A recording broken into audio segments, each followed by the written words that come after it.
is the Northern Ireland Assembly. Welcome to this afternoon session. No apologies have been received.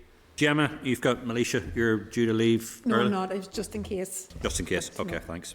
And no others? No. Okay. Declaration of interest. Members are obliged to declare any relevant financial or interest at each committee meeting as applicable. There's an item of correspondence. I think it's in item 1310. It's about Omicron hospitality payments. It is a business in my constituency, so I'm therefore making a relevant declaration. Move on to the next item on the agenda, funding for the North West 200 and the Ulster Grand Prix, the chairperson's business. I've been made aware of a funding uncertainty associated with the organisation of the North West 200 and the Ulster Grand Prix. I was given to understand that around about £780,000 to £800,000 of support from the Department of Economy was promised, and this was subject to sign-off by the Department of Finance. Obviously, because the Ulster Grand Prix is fairly close, and I think it's less than 100 days for them to get everything in place, they're concerned that, having been told, I think, by Tourism, or Northern Ireland Tourism NI, and also the Department of Economy, that this money was becoming available, they've now been told it's been held up by the Department of Finance. The reason why I think it's of interest to the Department of Finance is because I think we've been briefed beforehand that ministers have up to, I think it was about £1 million that they should be able to allocate without necessarily resort to the Minister for Finance. So I'm a bit concerned about this because obviously, and I think obviously my friend from North Antrim will be quite clear on this one, the importance of both the Ulster Grand Prix and indeed the North West and the funding to these as well. Just would like the committee's approval to write to the Minister and also to the Minister of the Economy and the Minister of Finance, and also if we could info the Committee for the Economy and find out what the reason for this hold-up of this funding is, because I understand if they don't get the funding fairly soon, they're in a situation where they might have to cancel the event, which I don't think any of us would wish to see. Any comments? Jim? Is this new or additional funding? Because they do get source funding. I think this is new funding. Matthew, Chairperson. Go ahead, Matthew. Can I just check? Sorry, I'm loading my pack up. Is this money that has been, are we by extension advocating, I'm not saying we shouldn't, I'm just asking, are we by advocating that an additional allocation be made to the Ulster Grand Prix, or are we saying release funds that have already been allocated? I think the question is just asking where the money is, because I understand it has already been allocated. They just haven't got it. And the excuse that's been, or the reason that's been given, and I can't use the word excuse, the reason that's been given is because it's been held up by the Department of Finance. So I'm just... That sounds like it's some sort of special allocation that needs... Yeah. So I think I would sort of like to get some clarity on it. Okay, I'm objecting to that. Yeah, I have no objection. Okay. Agreed. Next, estimates memorandum.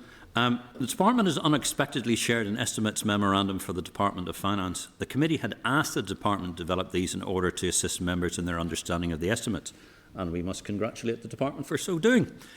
Is the committee therefore content for me to write to the other statutory committees asking them if they have received an estimates memorandum for their own areas and seeking their views on how this might be improved, as well as their views on the Department's spending on 21-22? Not agreed. That's agreed. Okay. Moving on to the draft minutes of proceeding. The draft minutes of the Finance Committee on the 26th of January at page 6. Are members content that the draft minutes of the 26th of January are an accurate record of proceedings? Are we agreed? Agreed. There are no matters arising. Agreed. Moving on to the next item, we'll take the team out, is Rachel, Chris and Eileen there? I think it's just Rachel, actually. So. Rachel, are you there? Hello, yes I am. Hi Rachel, good to see you again. Team, item number 6 on the agenda, the Public Finance Scrutiny Unit COVID spending.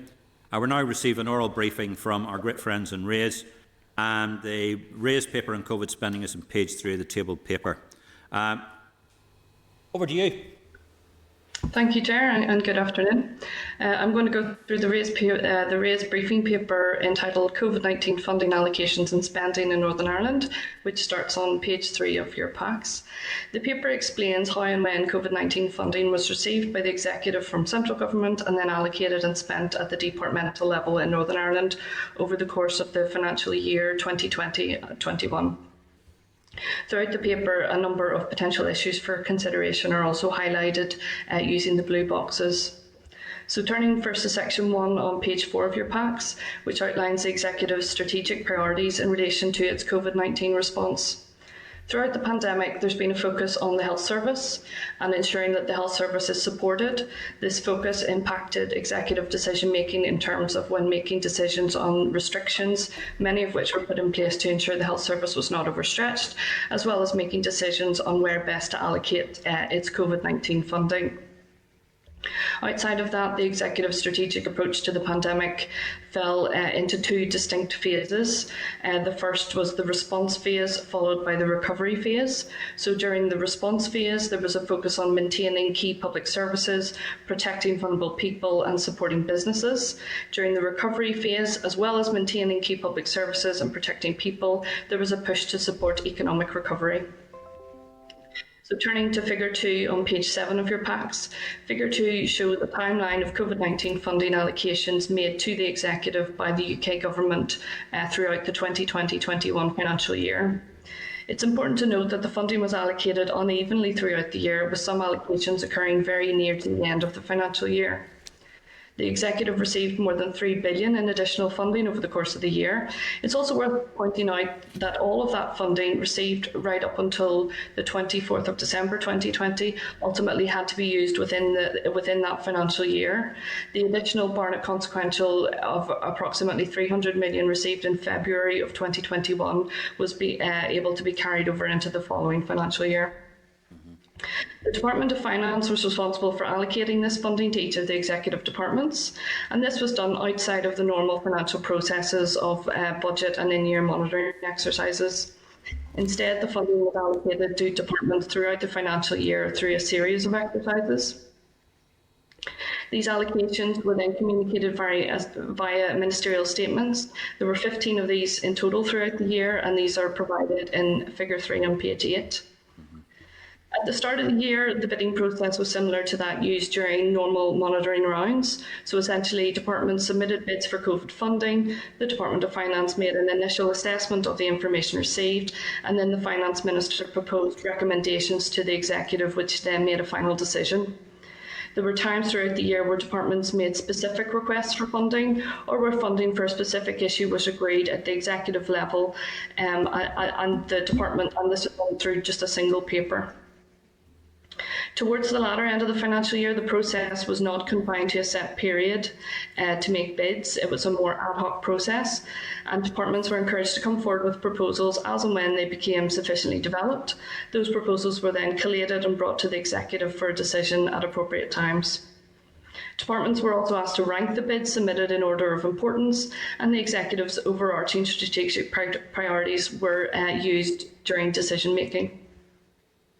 As is normal practice, departments submitted a number of reduced requirements throughout the year. These are provided in figure 4 on page 11, and I'll discuss the relevance of some of these during the analysis section of the paper. Over the course of the year, the Department of Finance received 252 bids with a combined total value of $3.8 billion. Figure 5 on page 12 shows the number of bids submitted by each of the departments and their associated total value. So the Department of Education submitted 68 bids, which was the highest number of bids submitted by any of the departments, and these bids had a combined total value of $322 million. In contrast, the Department of Health submitted only 18 bids, totaling more than $1.3 billion. Bids could either be met in full, i.e. they were successful, be met in part, i.e. they were partially successful, or unsuccessful and received no allocation. The tables in the appendix include all of the bids submitted during the financial year 2020-21, broken down by department, and they're colour coordinated to aid the reader, so successful bids are green, partially successful bids are yellow, and unsuccessful bids are red. Figures 6 and 7 on page 12 and 13 show how successful each of the departments were throughout the bidding process. So figure 5 shows the percentage of funding allocated as a proportion of total bids submitted by each of the departments. The Department of Finance was the most successful, and the Department of Agriculture, Environment and Rural Affairs was the least successful. Figure 7 shows the percentage of successful, partially successful and unsuccessful bids by department, and the ordering for this is fairly consistent with the ordering for the overall value of successful bids, again with the Department of Finance at the top, followed by the Department for Economy and the Department of Health. Just a quick one, Rachel. So, see the Department for Economy's figure there, and I think if you go to, I think it's figure, let me check, is it figure 4 on reduced requirements? Basically, the Department for Economy bid significantly, was allocated significantly, and then handed it all back. A large proportion of that was for the High Street voucher scheme. That was 93, a reduced requirement of 93 million. Right. But they did submit sort of the highest number of reduced requirements throughout the year. Yeah, because if you look at figure 4, the one thing that really stands out, and then, you know, you would look at that and you would say, okay, there's something fundamentally wrong about sort of how the bid process was. But actually, they were allocated sort of successful, just looking at your very informative graphic, they were successful and partially successful up to sort of 93% of the time of what they asked for. You just didn't spend it? Yeah. Yes, that's correct. But as I said, a large proportion of that was to do with one scheme, which was the High Street voucher scheme. And I think the Minister made a couple of statements on that in response to questions asked. Okay, thanks, Rachel. Okay. Section 2 of the paper looks at the actual expenditure of each of the departments, and it takes each of those in turn. It's important to note that a significant portion of COVID-19 expenditure in Northern Ireland has taken in the form of grant payments.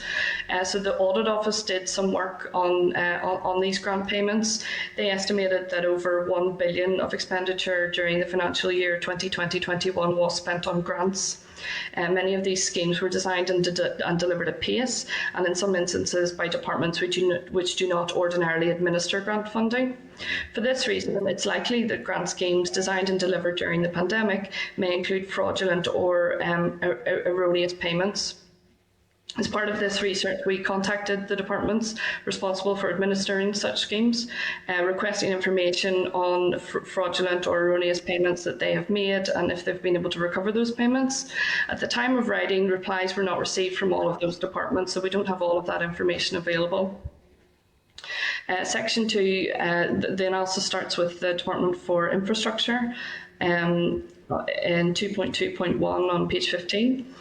So the majority of the Department for Infrastructure's COVID funding was used to cover the loss of income. So that was in like TransLink and Northern Ireland Water and things like that.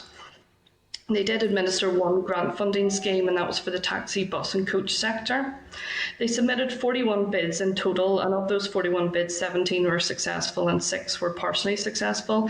A breakdown of all of the bids and allocations is shown in Table 1 of the appendix. However, it's worth pointing out... Just a quick one, and you've raised a really good point there about sort of scrutiny and sort of the A6. So non-COVID reduced requirement was 6.8 million, but in the COVID bid, A6 flagship 14.8 million. I guess the point regarding that thing was originally it was a non-COVID bid submitted earlier on in the year, and a non-COVID allocation, and then a non-COVID reduced requirement. But then later on in the year, it became a COVID bid. So one of my potential scrutiny areas was to sort of ask the department, how that was communicated throughout the year and when that was communicated throughout the year. It's not typical across all of the departments that this happened. The Department for Infrastructure, I think, got most of the capital COVID funding. The Department of Health also received capital COVID funding, but there was a point during the year where the Department for Infrastructure received 2 capital COVID grants. And the Finance Minister, I think I've quoted him there on page 17, recognising the importance of capital projects to stimulate our economic recovery. The 2 allocations were made then to the Department for Infrastructure. I mean, it just seems strange because, particularly with the A6 and sort of the timing of that, the ability to switch on a tap to give 14.8 million for a particular contract for that at the A6 at the time, it does stand out. And you're quite right; it is a potential scrutiny point that we should be asking the question about. And there was another instance then of that non-COVID funding. It's not entirely clear, but there was a bid submission in September for COVID funding for roads winter service. But earlier on in the year there had been 2 non-COVID bids. They were both unsuccessful, but there was a non-COVID bid for 4 million and a non-COVID bid for 3 million. So again, they went from non-COVID to COVID if they covered the same thing, and we didn't get a response from the department on that. So it's a potential point for scrutiny. I think the other, I don't know, but again, what did you pick up in Northern Ireland Water? Because we understand, I think it was today at the Infrastructure Committee, they were being briefed that Northern Ireland Water nearly had severe financial problems. So you would have thought through the part of the COVID process there would have been some signalling of that, but there doesn't seem to be here. I think there was just one allocation to Northern Ireland Water, and again, it was to sort of start, under the guise of economic recovery. It was a capital allocation for around 15 million, I think. Okay, thanks, Rachel. Yep. So moving on to the Department of Finance, obviously they had the highest success rate in terms of bids, but it's sort of an internal programme, so it's not really very reflective. But they submitted 12 bids for 430 million, and all of those were successful. They oversaw basically 7 distinct COVID-related initiatives. They reported an overall underspend of 44 million, which was the highest underspend of any of the departments. But this was in relation to 3 schemes that were designed and implemented very late in the year. So I think around the March 15th to March 25th, these 3 schemes were implemented. The Finance Minister had referred to them a couple of times throughout statements, saying that this was the contingency plan. And then the reason for the underspend was noted as despite promotion of both of the schemes and then subsequent extension of their application, they just had a lower than expected uptake. And that was in relation to the NAV scheme, Small Business Top-Up Grants. The 3rd scheme, there seemed to be some crossover between eligible businesses and businesses that had already received funding from other schemes. So the overall pool of eligible businesses was lower than they thought. So that was the reason for the underspend. Okay, thanks. So just moving on to the Department for Health, they submitted 13 bids, totaling 1.3 billion. It was the highest value of bids, and they also received the highest allocation. 3 of their bids were successful, and 9 were successful, and 3 were partially successful. It's worth noting that the Department of Health does have these additional flexibilities in terms of resource del, and they've had that for a number of years, and it's in the in-year monitoring guidance. It's not clear if that actually was included within COVID funding, because COVID funding was a separate exercise, but it is resource del, so it's not clear, and that's one of my potential scrutiny points for the Department of Finance. It's also worth noting that they also submitted a reduced requirement of 90 million throughout the year. The Minister of Health did answer an Assembly question on that and said that it was the 90 million was reduced in January, or returned in January, due to forecast reductions undertaken to do with annual leave and PPE. And then moving on to the Department for Agriculture, Environment and Rural Affairs, they submitted 7 bids for COVID funding that totaled just over 200 million. 2 were successful and 2 were partially successful, but the resultant allocation was only 41 million, so that's quite a big variance.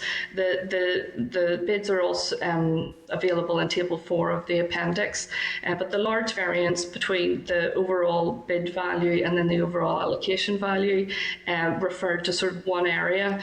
They submitted a large bid of 107 million between April and May, so that was the first COVID exercise for the agri-food sector market. That bid was partially successful and they received a 25 million allocation. A second bid entitled Market Support was entered during the June monitoring round for the amount of 81.5 million. And they stated at this time that it was just a marker bid. But there was no further bid. That bid was unsuccessful, and there was no further bids made throughout the year. So it's not clear whether that estimation was just high, or they were able to reallocate internal funds. So moving on to the Department of Justice, they submitted 14 bids, totaling just over 50 million. Of those 14 bids, 3 were successful and 6 were partially successful, and this resulted in an overall allocation of 25.9 million. The majority of the Department of Justice COVID funding is directed towards supporting the police service, the Northern Ireland Prison Service and the Northern Ireland Courts and Tribunal Service, just to do with maintaining critical services. They did report a number of reduced requirements throughout the financial year, resulting in a return of approximately 7.6 million. And some of this was done quite late in the year. I think one of the allocations for 1 million was reported sort of near the end of March. So although they don't have an underspend, when we talk about a yearly underspend, it can be. We also have to look at when the reduced requirements as well, because if you submit a reduced requirement, you don't have an underspend. But if you're submitting a reduced requirement sort of late in the year, it's very hard for that funding to be reallocated elsewhere.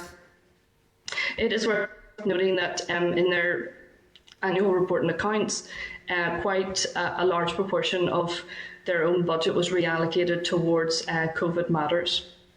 Yeah, it is notable because when you say with the DOJ, you said approximately 7.6 million was returned to the executive for reallocation in year. Yeah, we've heard from the policing board and various other places, the shortage of funds for PSNI even in year for doing things. Yet £7.6 million has gone back. So there seems to be a disconnect from what was the requirement for policing and other elements of sort of within justice. Yet they handed money back. Just seems quite unusual. Yeah. Okay. Yeah. And that Project Dignity was obviously the sort of the morgue facility that thankfully wasn't needed.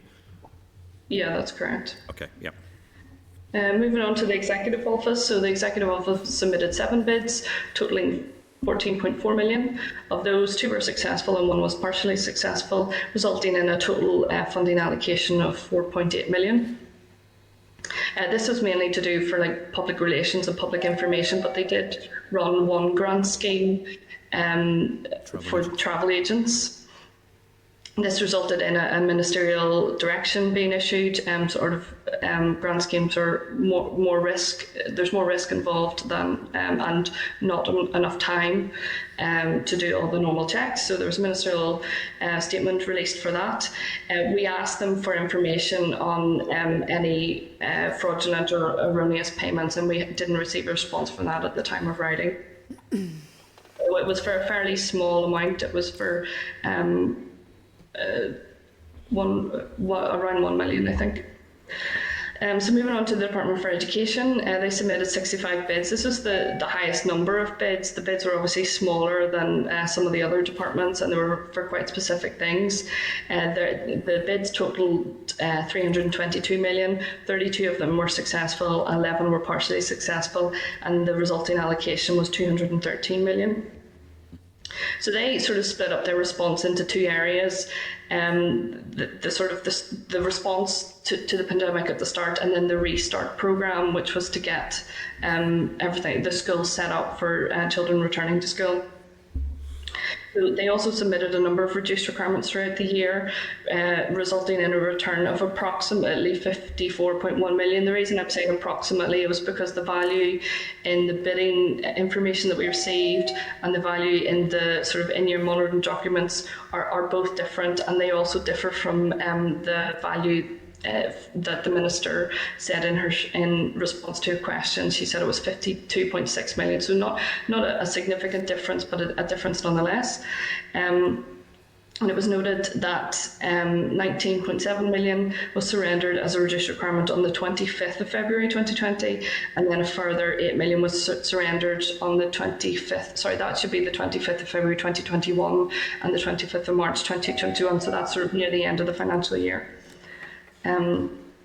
Despite the reduced requirement, in the annual report, they report an underspend of 7 million towards their COVID response, but I don't believe this is actually COVID money. This is money that had been reallocated within their budget towards their COVID response.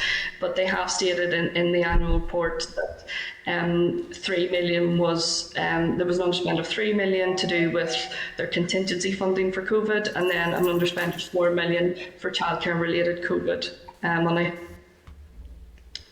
Moving on to the Department for Economy. The Department for Economy submitted 46 bids totaling 475 million. 36 of these were successful and 6 were partially successful, so their overall allocation was 439 million. They oversaw 25 distinct related initiatives, COVID related initiatives. A large proportion of this was to do with supporting businesses throughout the pandemic. So we have some figures of their overpayments. I think this was reported to the committee in November, so you've probably seen some of these numbers before. But for example, the overpayment to do with the small business support was 2.3%. Which was the highest overpayment among the schemes. But figure 11 lists out the different schemes that they offered and overpayments that were made in relation to those schemes. It's interesting to point out the Audit Office produced a report on the small business scheme, and that report is available, and it looks at sort of lessons learned in sort of design and implication of a scheme during the pandemic. It's also worth pointing out that we verified a lot of the information with the annual report and accounts for each of the departments, but the Department for Economy's annual report and account is the only one that wasn't available at the time of writing. And the Auditor General has said that there's a report in that from the Northern Ireland Audit Office to do with those schemes. So it seems that a lot of our questions will be answered by reading that report, but it wasn't available at the time of writing. Okay, thanks, Rachel. And finally, moving on to the Department for Communities, they submitted 38 bids for COVID-19 funding, totaling 404 million. Ultimately, 15 were successful and 10 were partially successful, which resulted in a total funding allocation of 256 million. They oversaw 24 distinct areas. And the Northern Ireland Audit Office looked at one of these areas, which was the Sports Sustainability Fund. This was the scheme designed to help the sports sector deal with the financial impact of COVID. That report highlighted a number of issues relating to the design of the scheme, and that again was to do with lessons learned through design of a scheme.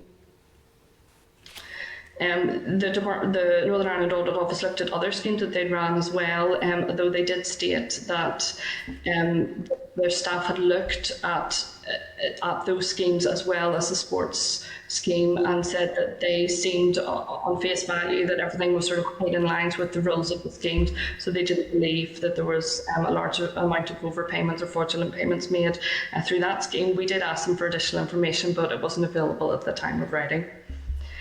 So that's sort of everything from me. If you do have any additional questions, I'd be happy to take them. Rachel, as usual, an excellent piece of work by Reyes. Any members wish to ask any questions? Oh, stunned into, it's not quite like our committee. Just a quick one. Can we circulate that to the other committees? Yep. That's agreed. Committee, can we circulate this to other committees, because I think this is an excellent piece of work. Agreed. And could we also arrange for copies in the library as well? I think that they automatically appear on the website as Reyes publishes everything, and it's on their blog too. So I think that's where we usually go. I think Keith has a question. Sorry, go ahead, Keith. Sorry, I didn't see you. Keith. Keith Buch. Pardon? Keith has crashed. We'll talk among ourselves, members. If we Yeah. and the other member has a question, Chairperson. I'll see if he's. Any other members? Rachel, as usual, your excellent degree of research has stunned the committee. But I say that is very useful and very valuable. Okay. Rachel, thank you very much indeed, and thank you very much indeed for your time. And please pass our thanks on to the rest of the team. Thank you. Will do. Thank you. Bye bye. Okay. Thank you. So, Tim, just to get that formally agreed, we circulate the written. There he is. If you ask Keith what his question is, I could write to you. Keith, sort of apologies, you dropped off the link, so I've just said Rachel could go, but we can write to her if you want to send us what your question was. Hold on, put him into the spotlight. Can you put him in the spotlight, Stephen? Yep. Yeah, hold on, technical problem. Sorry, bear with us, Keith, if you would.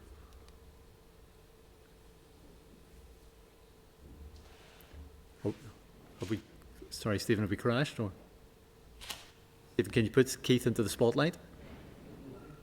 You know what this is? Pardon? It's because they've got the spotlight on the No. across the assembly as well. Oh, right, sorry. Okay, sorry, members, if we could just take a break for a second. Stephen's PC has crashed. That's the PC that crashed, not Keith. So Okay. do you want to push the button for a second, then we'll members take their ease? This is the Northern Ireland Assembly Senate Chamber Programme Sound. This is the Northern Ireland Assembly Senate Chamber Programme Sound.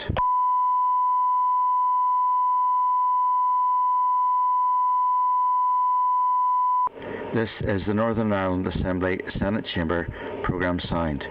This is the Northern Ireland Assembly Senate Chamber Programme Sound.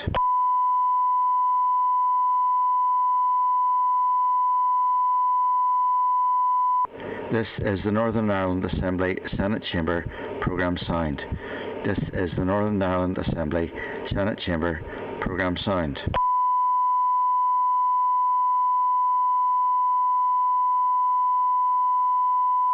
This is the Northern Ireland Assembly Senate Chamber Programme Sound.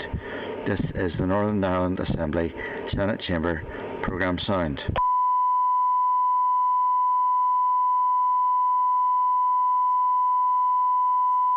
This is the Northern Ireland Assembly Senate Chamber Programme Sound.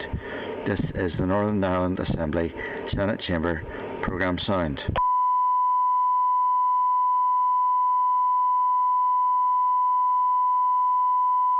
This is the Northern Ireland Assembly Senate Chamber Programme Sound. This is the Northern Ireland Assembly Senate Chamber Programme Sound.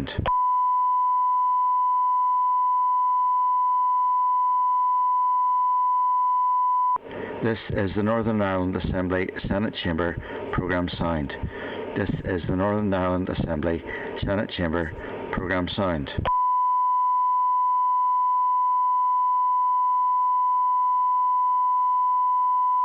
This is the Northern Ireland Assembly Senate Chamber Programme Sound. This is the Northern Ireland Assembly Senate Chamber Programme Sound.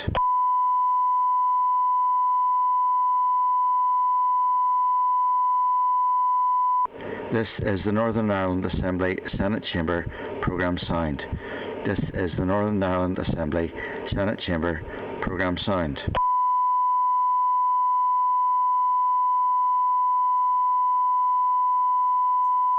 This is the Northern Ireland Assembly Senate Chamber Programme Sound.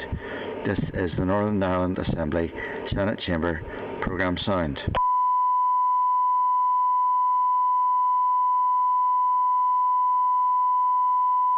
This is the Northern Ireland Assembly Senate Chamber Programme Sound.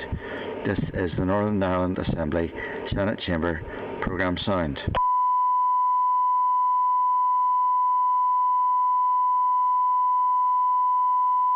This is the Northern Ireland Assembly Senate Chamber Programme Sound. This is the Northern Ireland Assembly Senate Chamber Programme Sound.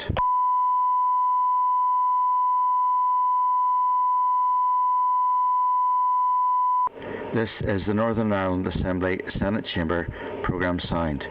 This is the Northern Ireland Assembly Senate Chamber Programme Sound.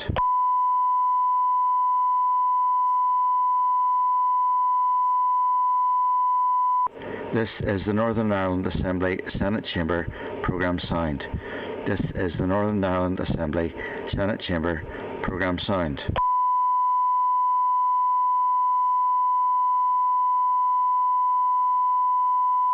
This is the Northern Ireland Assembly Senate Chamber Programme signed. This is the Northern Ireland Assembly Senate Chamber Programme signed.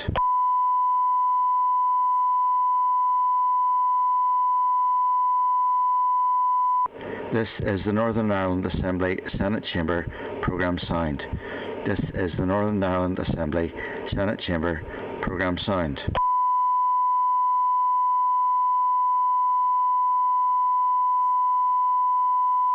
This is the Northern Ireland Assembly Senate Chamber Programme signed. This is the Northern Ireland Assembly Senate Chamber Programme signed.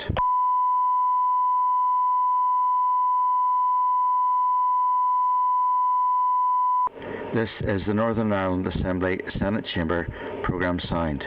This is the Northern Ireland Assembly Senate Chamber Programme signed.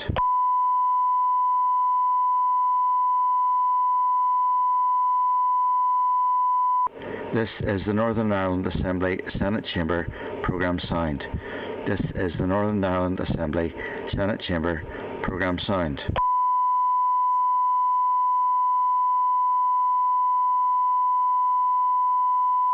This is the Northern Ireland Assembly Senate Chamber Programme signed.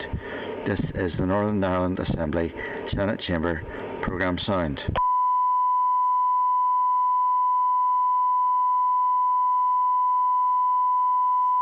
This is the Northern Ireland Assembly Senate Chamber Programme signed. This is the Northern Ireland Assembly Senate Chamber Programme signed.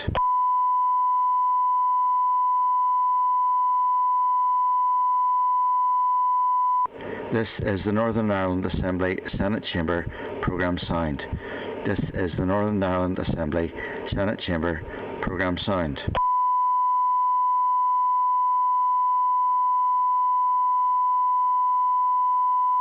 This is the Northern Ireland Assembly Senate Chamber Programme signed.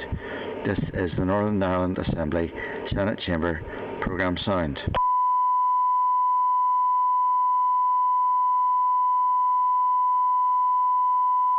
This is the Northern Ireland Assembly Senate Chamber Programme signed. This is the Northern Ireland Assembly Senate Chamber Programme signed.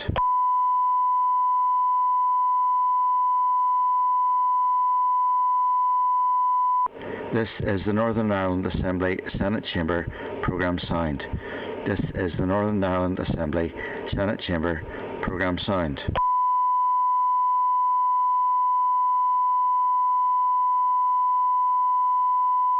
This is the Northern Ireland Assembly Senate Chamber Programme signed. This is the Northern Ireland Assembly Senate Chamber Programme signed.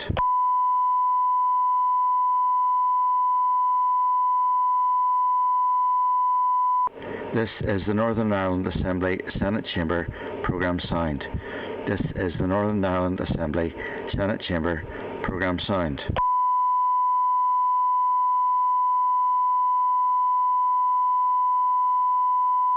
This is the Northern Ireland Assembly Senate Chamber Programme signed. This is the Northern Ireland Assembly Senate Chamber Programme signed.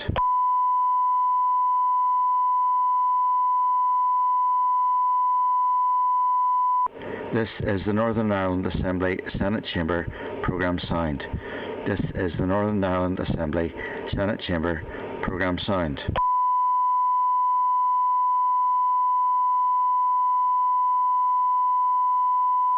This is the Northern Ireland Assembly Senate Chamber Programme signed. This is the Northern Ireland Assembly Senate Chamber Programme signed.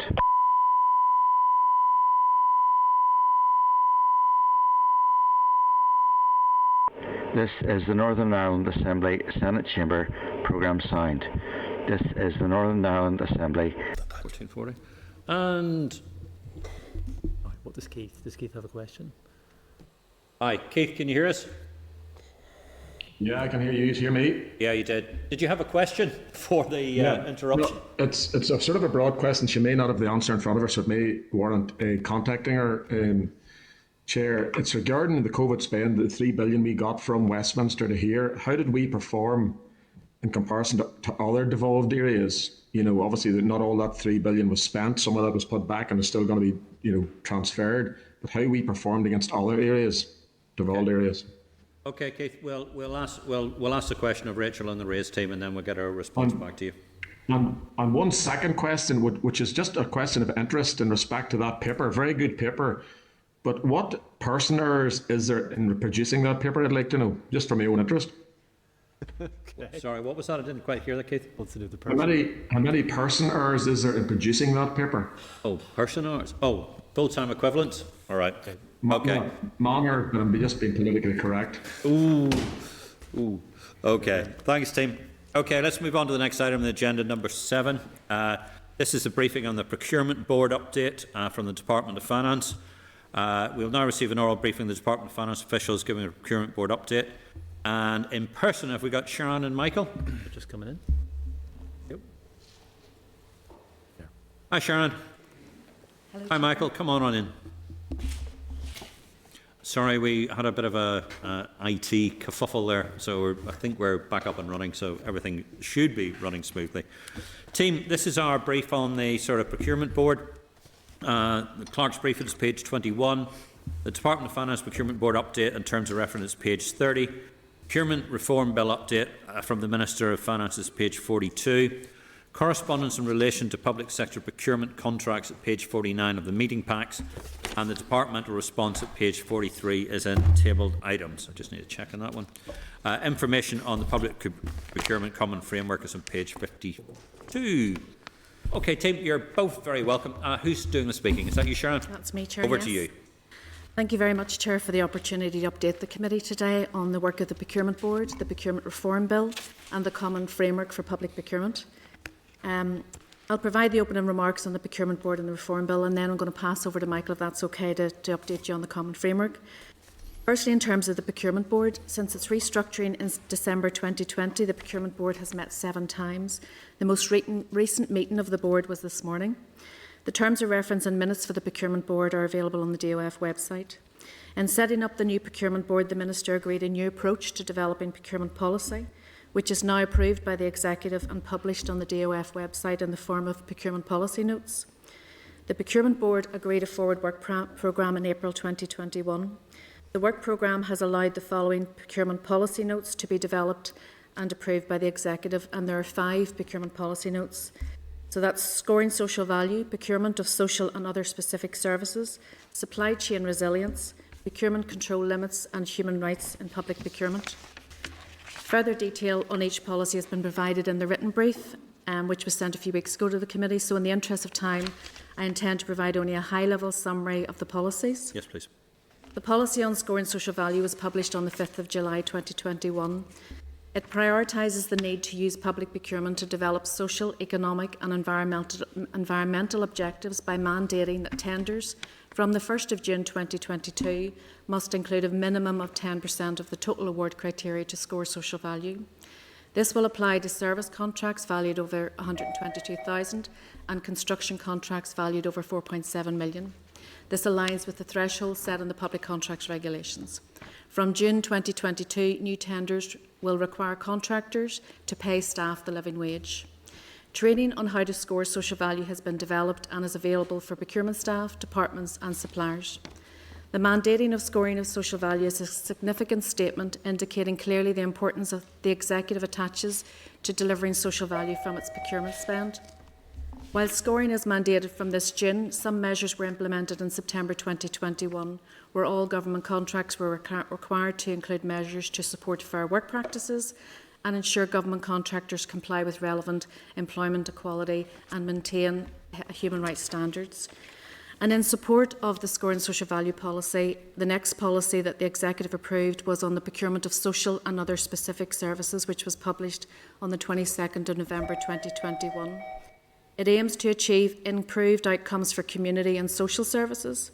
The policy outlines the flexibilities that exist when procuring these people-centric services, whether above or below the procurement threshold. The policy asks for engagement to be carried out with service providers pre-tender. It also outlines the process for reserving contracts for organisations in the voluntary, community and social enterprise sector and encourages engagement with local communities and end users. This policy was co-designed by the Procurement Board and a subgroup with the Education Authority, Health Sector, as well as the Social Economy Sector, as these are the areas most impacted by the new policy. The next policy was the Policy on Supply Chain Resilience, which was published in November 2021. The COVID pandemic triggered a global shortage of PPE and other essential supplies and showed that over-reliance on long supply chains for critical supplies brought with it significant risks. A stronger focus on security of supply was deemed necessary to avoid the issues experienced at the outset of the pandemic. This policy requires departments to assess supply chain risk for critical supplies and put in place actions to mitigate those risks. The policy also encourages the shortening of supply chains, which in itself should stimulate local markets for critical items. In addition to developing new policies, the Forward Work Programme also had one of its priorities was the review of the existing guidance notes and to take any policies that remained in the guidance note and elevate those into procurement policy.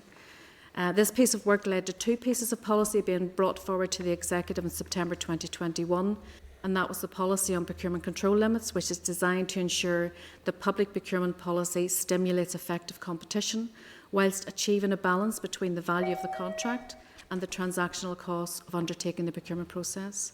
And the second one was the Human Rights in Public Procurement, which mandates the actions Department must take to incorporate human rights considerations into contracts when conducting a procurement process. At today's Procurement Board meeting, 2 further policy notes were endorsed and will be forwarded to the Executive for approval.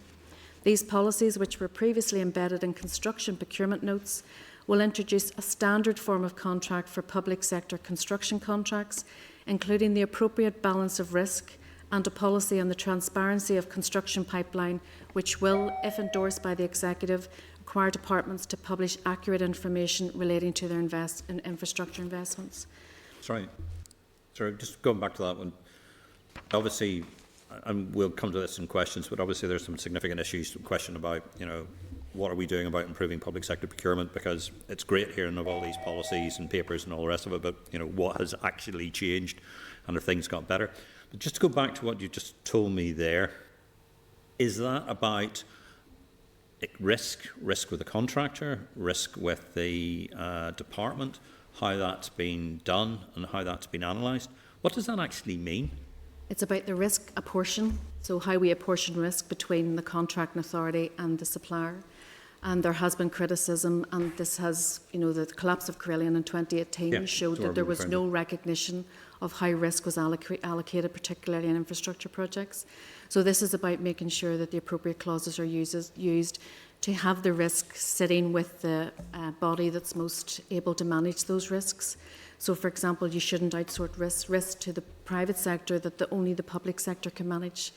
And all of the clauses in the construction contract and the standard form of contract will show, and we saw evidence of this with the material costs, where there weren't specific clauses that could have been used that are now proposed to be used, and this actually mandates the use. So changes, the contractor and the supplier will work together through those changes to make sure that all of that risk does not sit with the contractor.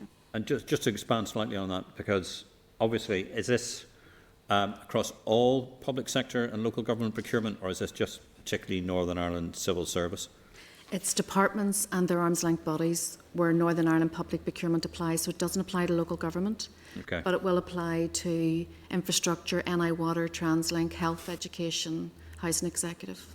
Not to the universities, even though one particular university has had enormous amounts of financial transaction capital and the rest of it that's gone in its general direction. It will depend if they're grant funded, because the Department for Economy looks after universities, can by condition of grant make Northern Ireland public procurement policy apply, which they generally do. Okay, thanks. Sorry about that. It was just that bit that you mentioned that it's sort of just quick. Yep. Another important issue for the Procurement Board was to improve commercial focus. It's been acknowledged that there are a number of strategic drivers that require transformation in public procurement governance structures and policy priorities, requiring a shift in focus away from process-driven function to a commercial enabler, which will help deliver government commitments. In recognising this and the need to provide a more commercial focus for public procurement, the Procurement Board was asked to consider adoption of practices set out in the Cabinet Office's sourcing and construction playbooks.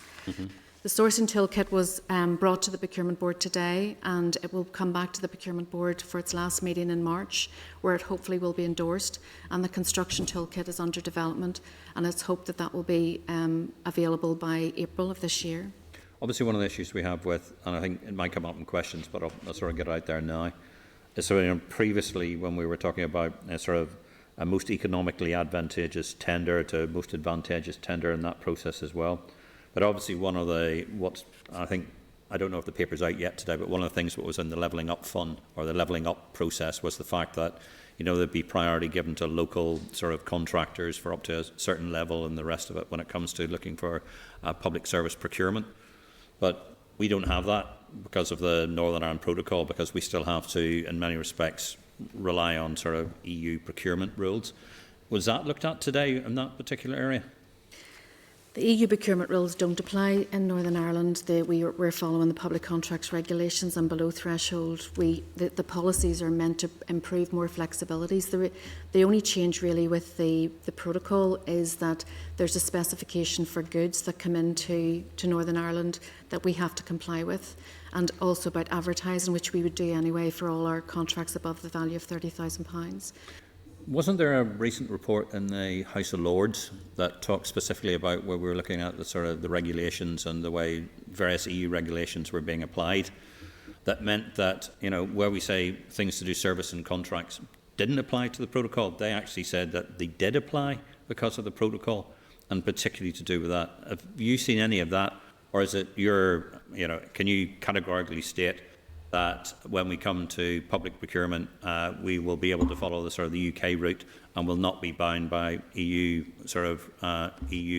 rules and regulations?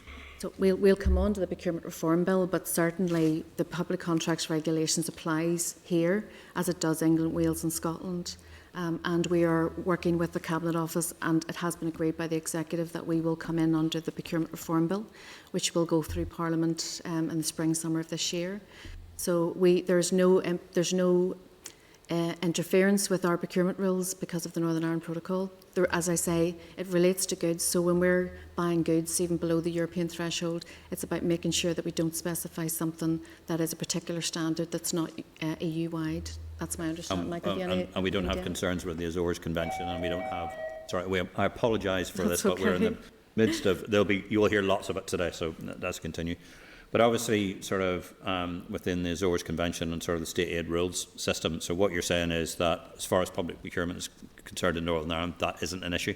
No. Michael, do you want to come in on that? No, I mean, state aid rules may still be in existence for some of the companies in international trade agreements anyway. I mean, GPA would still have sections in relation to state aid, but in relation to the procurement and the protocol, etc., the only thing that we are aware of is that we are purchasing certain goods.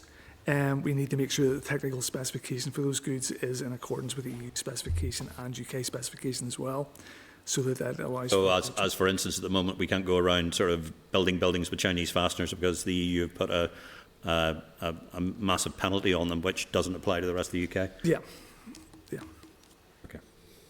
Okay, that's thanks. The other, just to finish off on the Procurement Board very, very quickly, the other piece of work was on the major capital projects, which was subject to a Public Accounts Committee. So the Procurement Board set up a subgroup to look at this specifically, and to look at to improve visibility, future contract opportunities, and the risk allocation, which I've already talked to, that those papers will be coming to the Executive.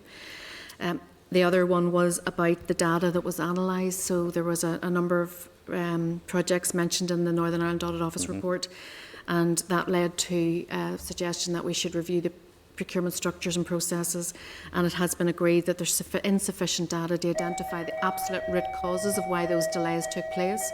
So there will be a data exercise to capture exactly where the root causes were, and that exercise is ongoing, and SIB are in the lead in that. And then you will be aware the investment strategy is out for consultation, and part of that is the investment strategy delivery tracking system, which has been updated to include a range of additional data, and that will improve visibility of forthcoming procurement opportunities, which in turn will instill confidence within the sector about the timing and nature of the contracts to be released. So that's what I have on the Procurement Board. Happy to move on to the Procurement Reform Bill unless there's any questions. Yeah, yes, please. Yeah. Yep. Move on. Yep. We'll come back. We'll come back. Okay. As the committee will be aware from previous updates, CPD officials have been working with the Cabinet Office to develop policy instructions for the new Procurement Reform Bill. There has been some criticism that the current rules and practices for public procurement are bureaucratic, complex and unattractive to companies interested in securing government contracts. Key advantages of the bill are that it will simplify and consolidate the current legislation into a single, uniform regulatory framework, establish a new procurement review unit which focuses on non-compliance within the new regime, overseeing the integrity of public procurement system. And it will also embed greater transparency throughout the procurement process to provide suppliers with more meaningful information in a timely manner. This will entail publishing data at every stage of the procurement process, which is easily accessible for suppliers and members of the public. And you will note from our recent correspondence that the Executive has agreed that provisions will be made for our jurisdiction in the Procurement Reform Bill. And just to sum up, Chair, this is an exciting time for public procurement and a real opportunity to be involved in a programme of reform which can deliver efficiencies both for the public and private sector. And if you're content, I'll pass over to Michael, who will now give you an update on the Common Framework. Yeah, yes, please, Michael. Thank you, Sharon. The committee will be familiar with the Common Framework. It scrutinised it last year. But just to summarise again, I mean, this is a replacement for previous memorandums, understandings and concordats that each of the administrations has had with the former OGC and now Cabinet Office on how we coordinate public procurement in respect mainly of international trades. Three key objectives for that common framework are to ensure the continuing function of the internal market within the UK, whilst acknowledging that each of the administrations may use public procurement as a tool to further wider policy objectives.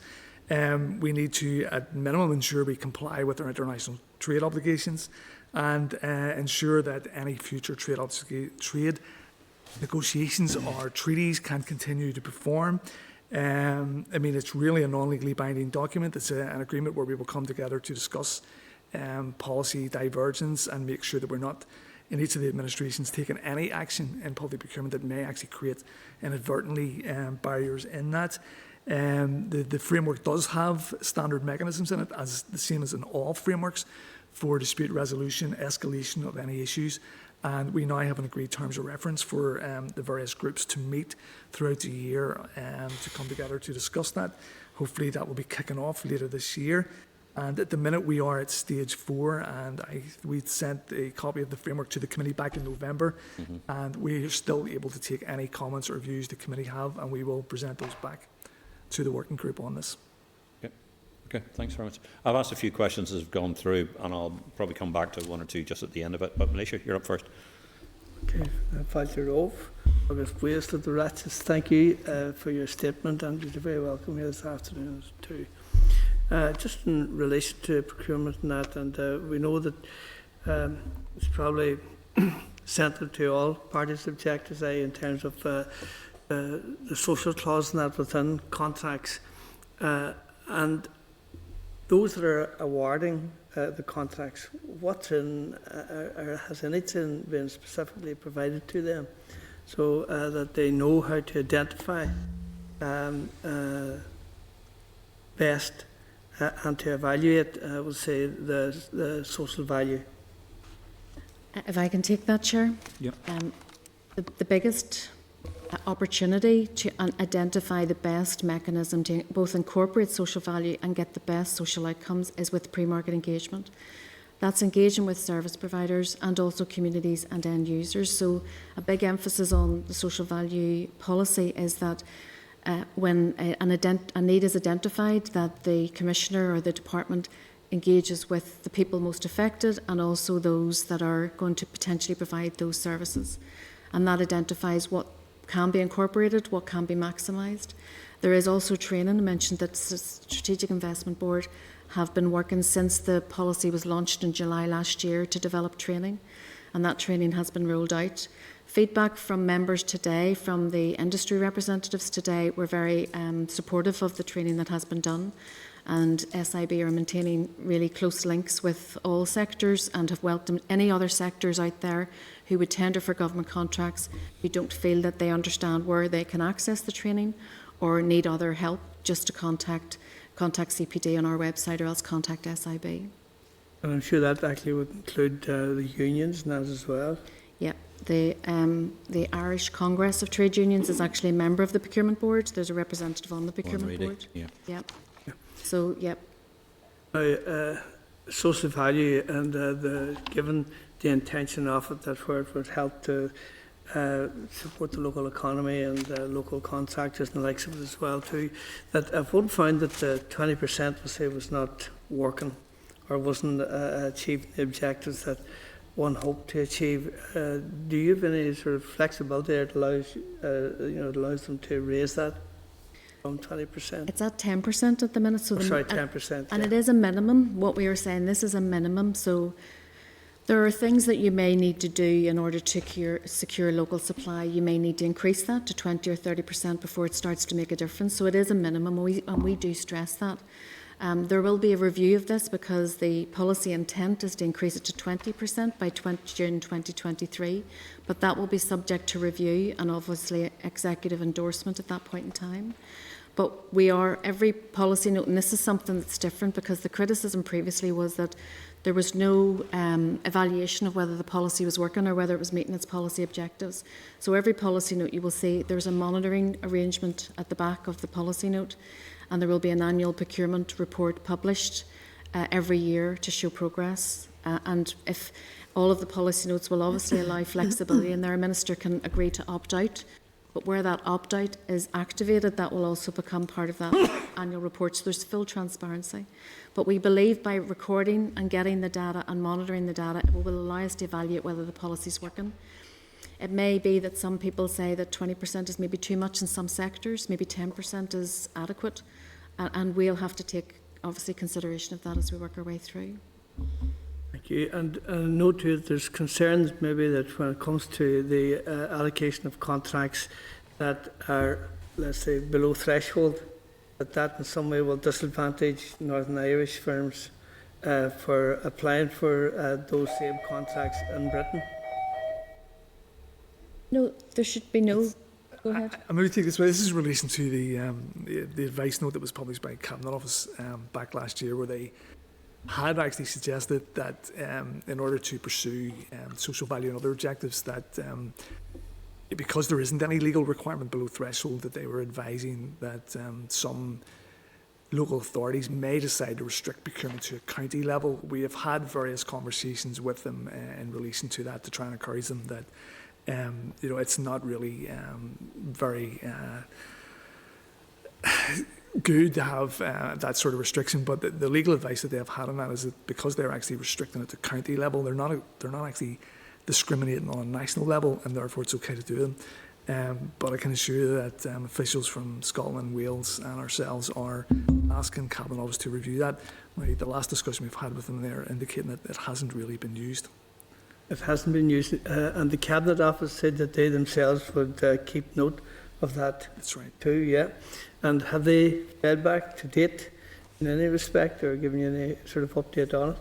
All they have said is that the data that they have suggesting that it has very rarely been used because there is a recognition, even within England, that some of the local authorities don't want to apply it either because in the interests of SMEs and movement of opportunities, they're not welcome to do it. But it is more where they have identified a specific social value or economic objective. There has to be a real good reason behind doing it.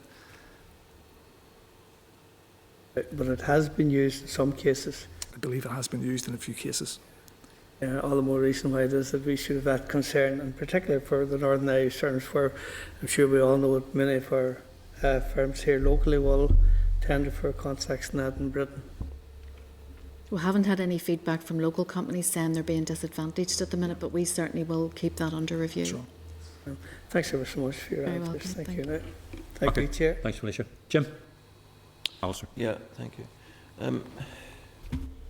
What examples would you give us of positive difference being made by the Procurement Board, if any? I'm happy to take that. I think what we have seen over the last 12 months is a tremendous speed. We have 5 policy notes that have been signed off by the Executive, and given the Executive's workload, I think the priority that the Executive had given government public procurement policy has actually surprised us. The common agreement that public procurement policy should be used as an enabler has really surprised us and But the in pace. what way has that manifested itself in practical changes in procurement? What we have seen is, well, certainly the score and social value will only come into play in June 2022. That's the scoring of social value, but we have a few pilots that are ongoing. And the help of SIB to help those. We have one in LPS, which was their revenue and benefits system that incorporated social value, and we're now seeing the benefits coming, that contract's been awarded, that the points for the scoring of social value will help. Are there any changes to the procurement process that you would point to? The procurement process is actually going to be enabled by the toolkit, which came to the Procurement Board today. And we are very keen. There's some guidance notes that are currently on our system that are over 10 years, and they're still there. We are very keen to get those down and to have a more commercial focus towards a more less transactional, less process-orientated approach to public procurement. But we're not there, I can say. Still all pretty aspirational. I would say there's signs of that practice coming to play. I would probably like it to be progressing a lot faster than it is, and I appreciate your comments. I raised an issue with you back in the autumn about subcontractors and how main contractors were maybe exploiting subcontractors, using their good name, and then putting pressure on for the subcontractor to reduce their costs once they won the contract, partially relying on the good name of the subcontractor. What practically has been done to address that problem? After that, and thank you very much for that, that helped put the spotlight on something that was anecdotal, so thank you very much for that. What we did after that was meet the Procurement Board representative who represents small and medium suppliers in the construction industry, and from that we have developed a draft public procurement policy note, which hopefully will go to the Procurement Board next month, and it is about the fair treatment of subcontractors. It is about making it more difficult to have that Dutch auction when contracts are awarded, to play one subcontractor after another. I have said openly in the Procurement Board that we will not tolerate unacceptable behaviour or sharp practices towards subcontractors. And that message, we believe, is filtering through, but certainly it will not be until we get that public or the procurement policy note endorsed by the Procurement Board and signed off by the Executive, that will then be mandated. What sanction will that policy note give you? What sanction will that deliver to you? Well, it means it must be applied, and you can only opt out of it if a minister agrees. What we're also doing again is to monitor the implementation of that. So we will be asking subcontractors to raise these issues, and they will have the authority to do it because but there's a chill factor in doing that. There's a chill factor in raising it, in that you're dependent, if you're the subcontractor, you're dependent on keeping in with the contractor. And we do appreciate that, and that's why we have a representative who is happy to take feedback from subcontractors. We will protect the we want people to raise issues. We want to ensure that if we're spending public money, that we have ethical supply chains and ethical practices in those supply chains. The other big part of the procurement reform is the procurement review unit. And what they will do is to take suppliers' feedback on board and fight their case for them. You know, to make sure the poor practices are taken out of the supply chain for government contracts. Just a quick review then of the protocol issue. So where we are on that is we've been liberated from all the prescriptive list of things which are in the EU procurement directives, save that when we are procuring goods which must be EU compliant, that has to be specified, but we no longer advertise in the official journal of the EU or subject to all their extraneous rules. Is that a fair summary? If I talk on the rules first of all, because at the minute the public contracts regulations are a copy out of the EC directive that was in place at the time. So in effect the public contracts regulations as they stand are exactly as we were post-Brexit. We're deliberately to change those. But that's what the Procurement Reform Bill is tasked to do. It is to lift that prescription and procedural nature of the procurement contracts regulations, which had to be a copy out of the EU directives, and give us much more flexibility. And and make it more commercially focused, and the ability to incorporate social values. So that's So the the benefit. Procurement Reform Bill will apply in its entirety to Northern Ireland? There are parts of the Procurement Reform Bill that we can opt out of because it is more on the policy remit that we want to allow the Executive to retain control over. So, Michael, do you want to take up the SMEs? Yeah, I think just to say that a big part of the reform bill is exactly what you've said, was to streamline the complex processes that are demanded. I think we're sitting with about 7 procedures that can be followed. We don't use an awful lot of them in Northern Ireland, but we want to streamline that back to very simple processes that small businesses understand. And in the interest of trying to speed up procurement and give easy access to businesses, we want to have a standard set of processes across the administrations that we party to the bill, if you like. Where we will probably not be party to the bill is that previously, even under the European procurement law, Cabinet Office had legislated for some wider policy issues that came out of a Lord Young reform back in 2012, which was to help SMEs, such as mandating the advertising of contracts over £10,000, no use of pre-qualification questionnaires below threshold and other matters, prompt payment by departments. Now, when we looked at that in 2015, we opted out at that point because we already had policies set by the Procurement Board, which were probably a little bit in advance at that time of what those proposals were to do. So we would be recommending that we continue on that path to give the Executive the right to set its own policy direction on those matters, because it's not required by international trade agreements. But for the large part, the new reform bill will address simpler procurement processes, procedures, timescales. You had mentioned the use of most advantageous tender. It'll move away from most economically advantageous tender. Even dropping that word economic gives us much more scope to consider wider issues across government rather than the current rules only allowed to be considered at a department level. So we will be in the Procurement Reform Bill for all that, but we would recommend that we retain the right to set our own policy direction where it's not required by international trade The agreements. bill allows that. The bill will allow that. So will there be a legislative consent motion, or? There will be a need for a legislative consent motion later in the year when the clauses are actually drafted. Okay, thank you. Okay. Gemma? Thank you, and thank you both for coming in. I just have one question, and it probably seems a bit obvious, but can you clarify CPD's role in procurement? Do you manage and deliver procurement, or is it more of just an advisory role? I'll answer that if you don't mind, Gemma. Thank you very much. And thank you very much for the opportunity to tell you what CPD does, because there is a lot of confusion out there about what we actually do. So CPD, and we've actually grown recently, we have taken on responsibility for Properties Division since the 1st of November. We also look after Property Management Division, which has been with CPD for quite a number of years. But in terms of the procurement element of CPD, we have 3 operational COPs, which are Health Projects, Construction Division and Supplies and Service Division, and then we have our Policy Division. Part of the policy is also the Gateway Review process. So what the Policy Division is there to do is to support the Procurement Board in its policy implementation.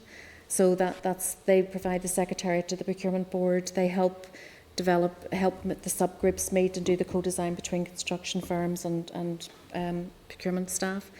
We also are instrumental probably in the heads of procurement group, bringing all the centres of procurement expertise together. At one point, the CPD's role was much stronger when the Procurement Board was with PermSecs, because there was generally, that they were expecting the expertise to come from CPD, so all the guidance notes were really been driven from CPD and signed off by the PermSecs. But with the change of the Procurement Board, that has really changed the influence or control of procurement policy or guidance from CPD more to the Procurement Board, because it's generally co-design and it is agreed by the Procurement Board and then signed off by the Executive. Does that help, Gemma? Yeah, that's really helpful. Yeah, thank you. Okay, thank you. Thanks, Chair, that's me. Okay. Matthew? Thank you, Chair. I can sense the immense disappointment in the room today that the protocol isn't getting in the way of any of your work. So very sorry for those in the committee who are very eager for that to be a problem. Your disappointment. But just going back to some of the issues around Brexit, actually, we talked about the issue of what the Construction Employers Federation asked for in terms of the Cabinet Office note. Now, the reason the Cabinet Office are able to issue that note, or the reason theoretically that below threshold procurement might offer that flexibility for a local authority, for a Derby Council or Liverpool Council or whatever, to do a below threshold procurement within a county. The reason for that is that EU procurement rules no longer apply. And the Construction Employers Federation had said to us that they have been concerned that Northern Ireland bidders might be disadvantaged. So at the minute, the situation is that the situation still pertains. You had conversations with the Cabinet Office, but they haven't offered any legislative intervention or clarity that won't happen. Okay. And so that's not covered by the protocol, but it's a consequence of Brexit in terms of procurement that Northern Ireland. But so that's one thing in terms of suppliers over here in a relatively small market, and so they'll bid into the much bigger English market. And unfortunately, Brexit's sort of removing a protection for them, it would seem. In relation to this, to the Republic, because obviously contractors here will also bid. Are they protected? Would they have the same protections as other bidders from in the Republic, or is there any loss of protection there in terms of their ability to bid for contracts? You go ahead. Yeah, I think this year, even EU procurement law only applies above the threshold. Yes, yeah. Where we were previously is the principles of the EU treaty, the function of the treaty provided below threshold, which required us to, maintain principles of non-discrimination, fair treatment, and transparency. However, the main rights of remedy to any supplier lies above threshold, which is there in the international legislation. That is still protected as a member of GPA. We still have the right above threshold. The question has always been what happens below threshold, and there isn't any legislative right of redress for a supplier there. But that came from the below threshold protection came from the EU membership treaty. Yeah. So we don't have that now in relation to England in a sense, or the south of Ireland, or GB or the south of Ireland, theoretically. No, not theoretically, no. Okay. But I mean, we don't have any evidence that anybody has been unfairly treated in any way. That's fair enough, and obviously you would. But I think it's just worth putting on the record, and I'm not doing this to be political, but given we've had a lot of conversations about, I'm not asking you to confirm this, your officials, and you've given really thorough and helpful evidence today, but just the protocol does not interact with procurement law. You've confirmed that. Northern Ireland suppliers are at a potential disadvantage against people bidding in both GB, particularly England, and the Republic of Ireland, because of the removal of the protections of EU membership and procurement law. So I just wanted to put that on the record and make sure it's absolutely crystal clear. Thank you, Chair. Okay, thanks. Pat? Well, I think Matthew stole the thunder again. But I suppose maybe in simple terms, thanks very much for your evidence. But I was just saying on that procurement, Northern Ireland, you've already said it to the Chair as well, and on the policy, there's no change. It doesn't affect Northern Ireland at all. If we adopt this policy, we're in a position that there's no change, and that would follow on that change would not be at odds with the Northern Ireland Protocol. And I suppose in layman terms, those bidding for contracts from the north are able to move in and bid within the south or anywhere else within the United Kingdom. Is that? Am I reading that right? Yeah, I mean, in today's modern age, public procurement is really done through electronic means, and I've never heard of anybody restricting access to a tender opportunity from anybody from any country, and they would still be entitled to bid for it. I suppose the question is whether or not, because there isn't any legal requirement through an international trade agreement that somebody rejects a tender from a supplier from another country. But I would believe that's highly unlikely to happen because, I mean, obviously there's reciprocal consequences of that where, we do the same thing and then all of a sudden trade stops. So there isn't any evidence of that. I think the question earlier was, is there a legal right to redress? But below threshold, and there isn't anything set out in international trade agreements that requires a right of access to the courts, for example, from a supplier from another country. And as I read it, what Sharon had said just earlier, Chair, that the Procurement Board, there's a meeting today of them, the 2nd, and that policy, if it looks like it will be adopted, will be led at the Executive. So there's two policies that were approved today Okay. at the Procurement Board. One is on the procurement pipeline, which is collecting the data and updating that's a requirement for departments to make sure that people have visibility of the infrastructure investment. And the second policy is about the standard form of contract for construction, NEC4, which includes the apportion of risk, the appropriate apportion of risk between contractor and contracting authority. And as you started off, you said that this is an exciting time for procurement, and this is what flows from all of this. It opens up that market and the chances for those that are bidding for that, and makes the competition much more fair, and we protect that public purse. And you're fairly confident that all of them are doing that. Yeah, that's the reform bill that will come in, that we're working with Cabinet Office in, and hopefully will start to come through in terms of the clauses. At the minute we've just got the policy instructions agreed. We're now looking at the clauses, and when they come through, that's when we'll come with the legislative consent motion. Great. Thanks, Chair. Come back. Keith? Okay, thanks, Chair. Can you hear me okay? Yeah. Yeah, we can. Okay, thanks, Chair Michael. I have a couple of questions. First one's on the procurement advice note that was issued back in August, the PAN 0121 regarding construction material price increase.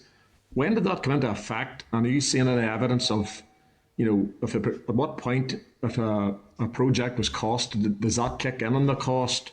So if you give a wee bit of information on that to start with, please. I go ahead.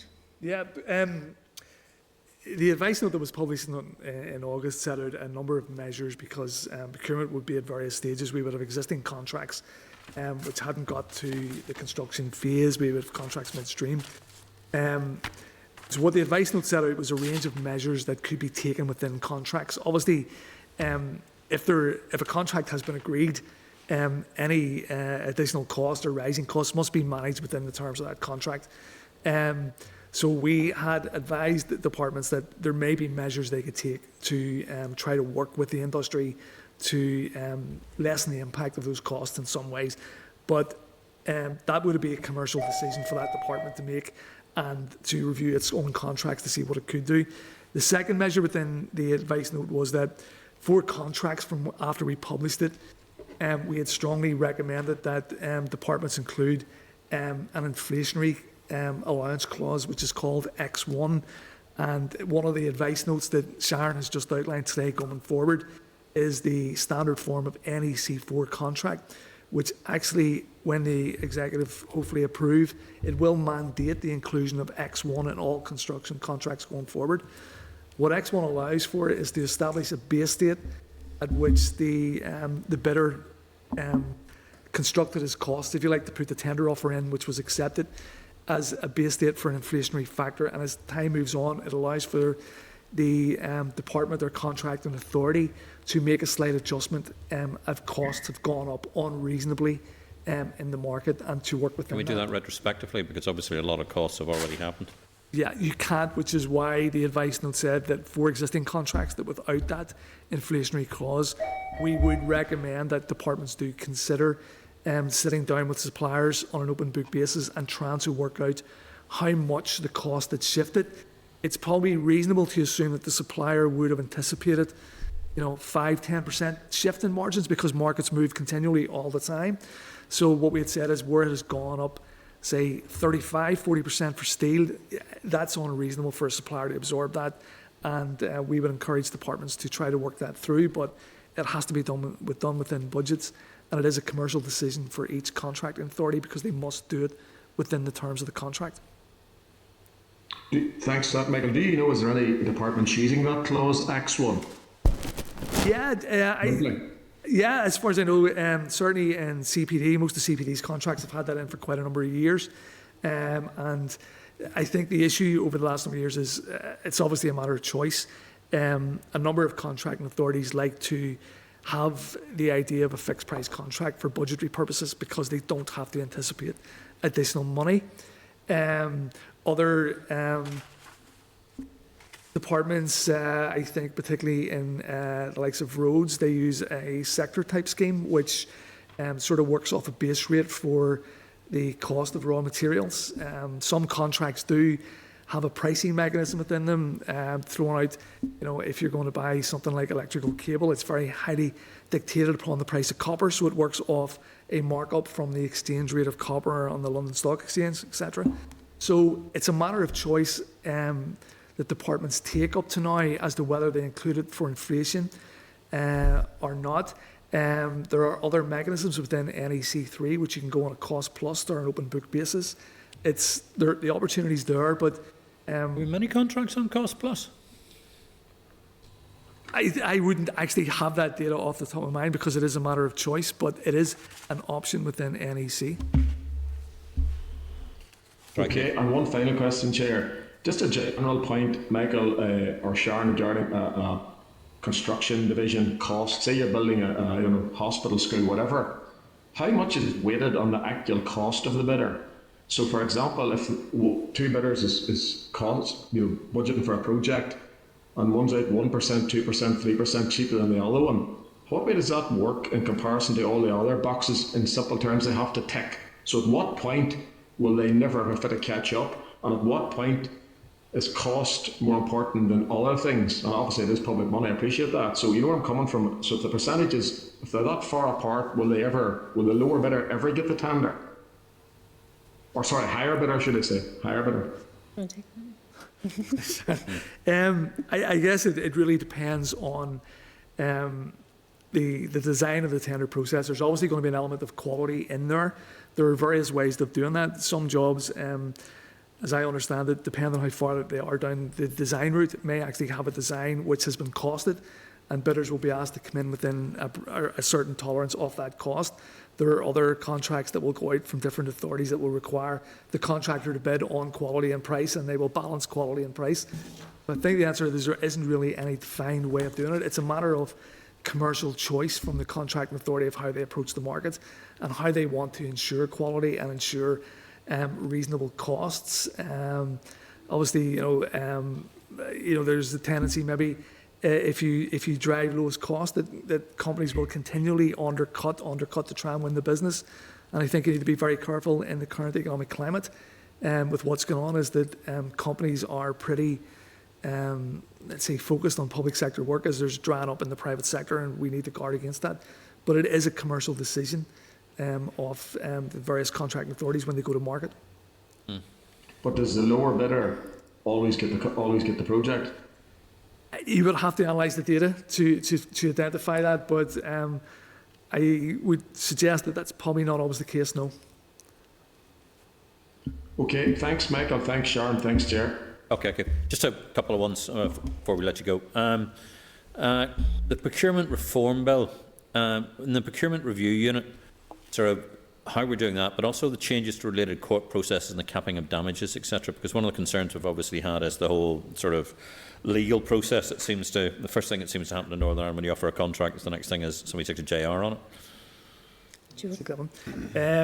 The capping of costs was considered, but I believe at the minute that it's not really feasible any longer because the realisation of trying to cap the cost of £250,000. There could be contracts out there that are worth hundreds of millions. Maybe not in our market, but certainly in England, some of the contracts are quite huge. So that isn't proceeding. What we are still working on is a much faster process of trying to resolve disputes. And at the minute, we are targeting 28 days for an actual challenge to a decision by the court. We want to maintain the right of somebody to challenge us and challenge those decisions, but what we're trying to do is speed up. One of the difficulties I think we will encounter is that we will be with England and Wales in this bill. England and Wales have the same court system, ours is slightly different. And if I'm right, that they have a special court for this, it's Construction and Technology Court. We don't have the same locally, so we're going to try and engage with DOJ to see can we come up with some mechanism within our court structure to facilitate the measures that will be brought forward in the bill. It's very, very much a focus of the team that's designing the bill to speed up legal challenges and try to prevent them in procurement. Okay, thanks. The other question is, look, we know, we hear in this committee time and time again the fact that we haven't managed to spend the capital money time and again, time and again, time and again. You know, if anybody was outside at the moment who was listening into our briefing about Procurement Board, the first thing they would have really wanted to hear about what we were doing about improving procurement in Northern Ireland and being able to do that. Now, we have heard quite a lot about process, and I know from your mission statement to ensure procurement improves in relation for the lives of the Northern Ireland citizen, with the executive's environmental, social and economic priorities and all that sort of thing. But actually what we need to do is fundamentally improve our procurement of government contracts to actually deliver. So having heard that, heard what all the evidence we've heard today, and also we've seen that we still can't spend the capital money we've got and we're giving it back, and we can't spend the financial transactions capital. We seem to be spending most of our time doing some jiggery-pokery in the fact that we sort of repay the money that we have to do that as well. Look, somebody who was sitting outside this who wanted to listen in about procurement, we haven't heard one single thing about procurement during this session. What we have heard about is about process. What are we doing to improve procurement of things in Northern Ireland so we actually deliver? Because we're not getting that. And we know we're not getting that because we're not spending the money we're supposed to be spending on capital. We can't even do that. Begin to take a breath. We're up for the change. I think we all recognise that things are like the major capital projects. The PAC report was very clear that there are things that are not happening quickly enough. There are delays.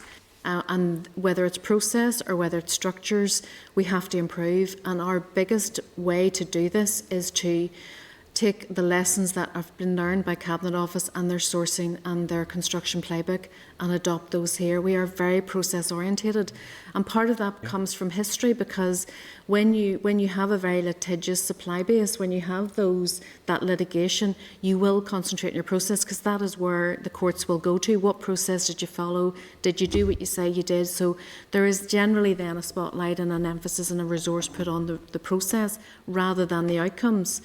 I can say that we have, even reserving contracts, we're very, this is what we have to do. It's, for social enterprises, for community services. The 2 reserve contracts that we tried to do, both we got legal challenges on.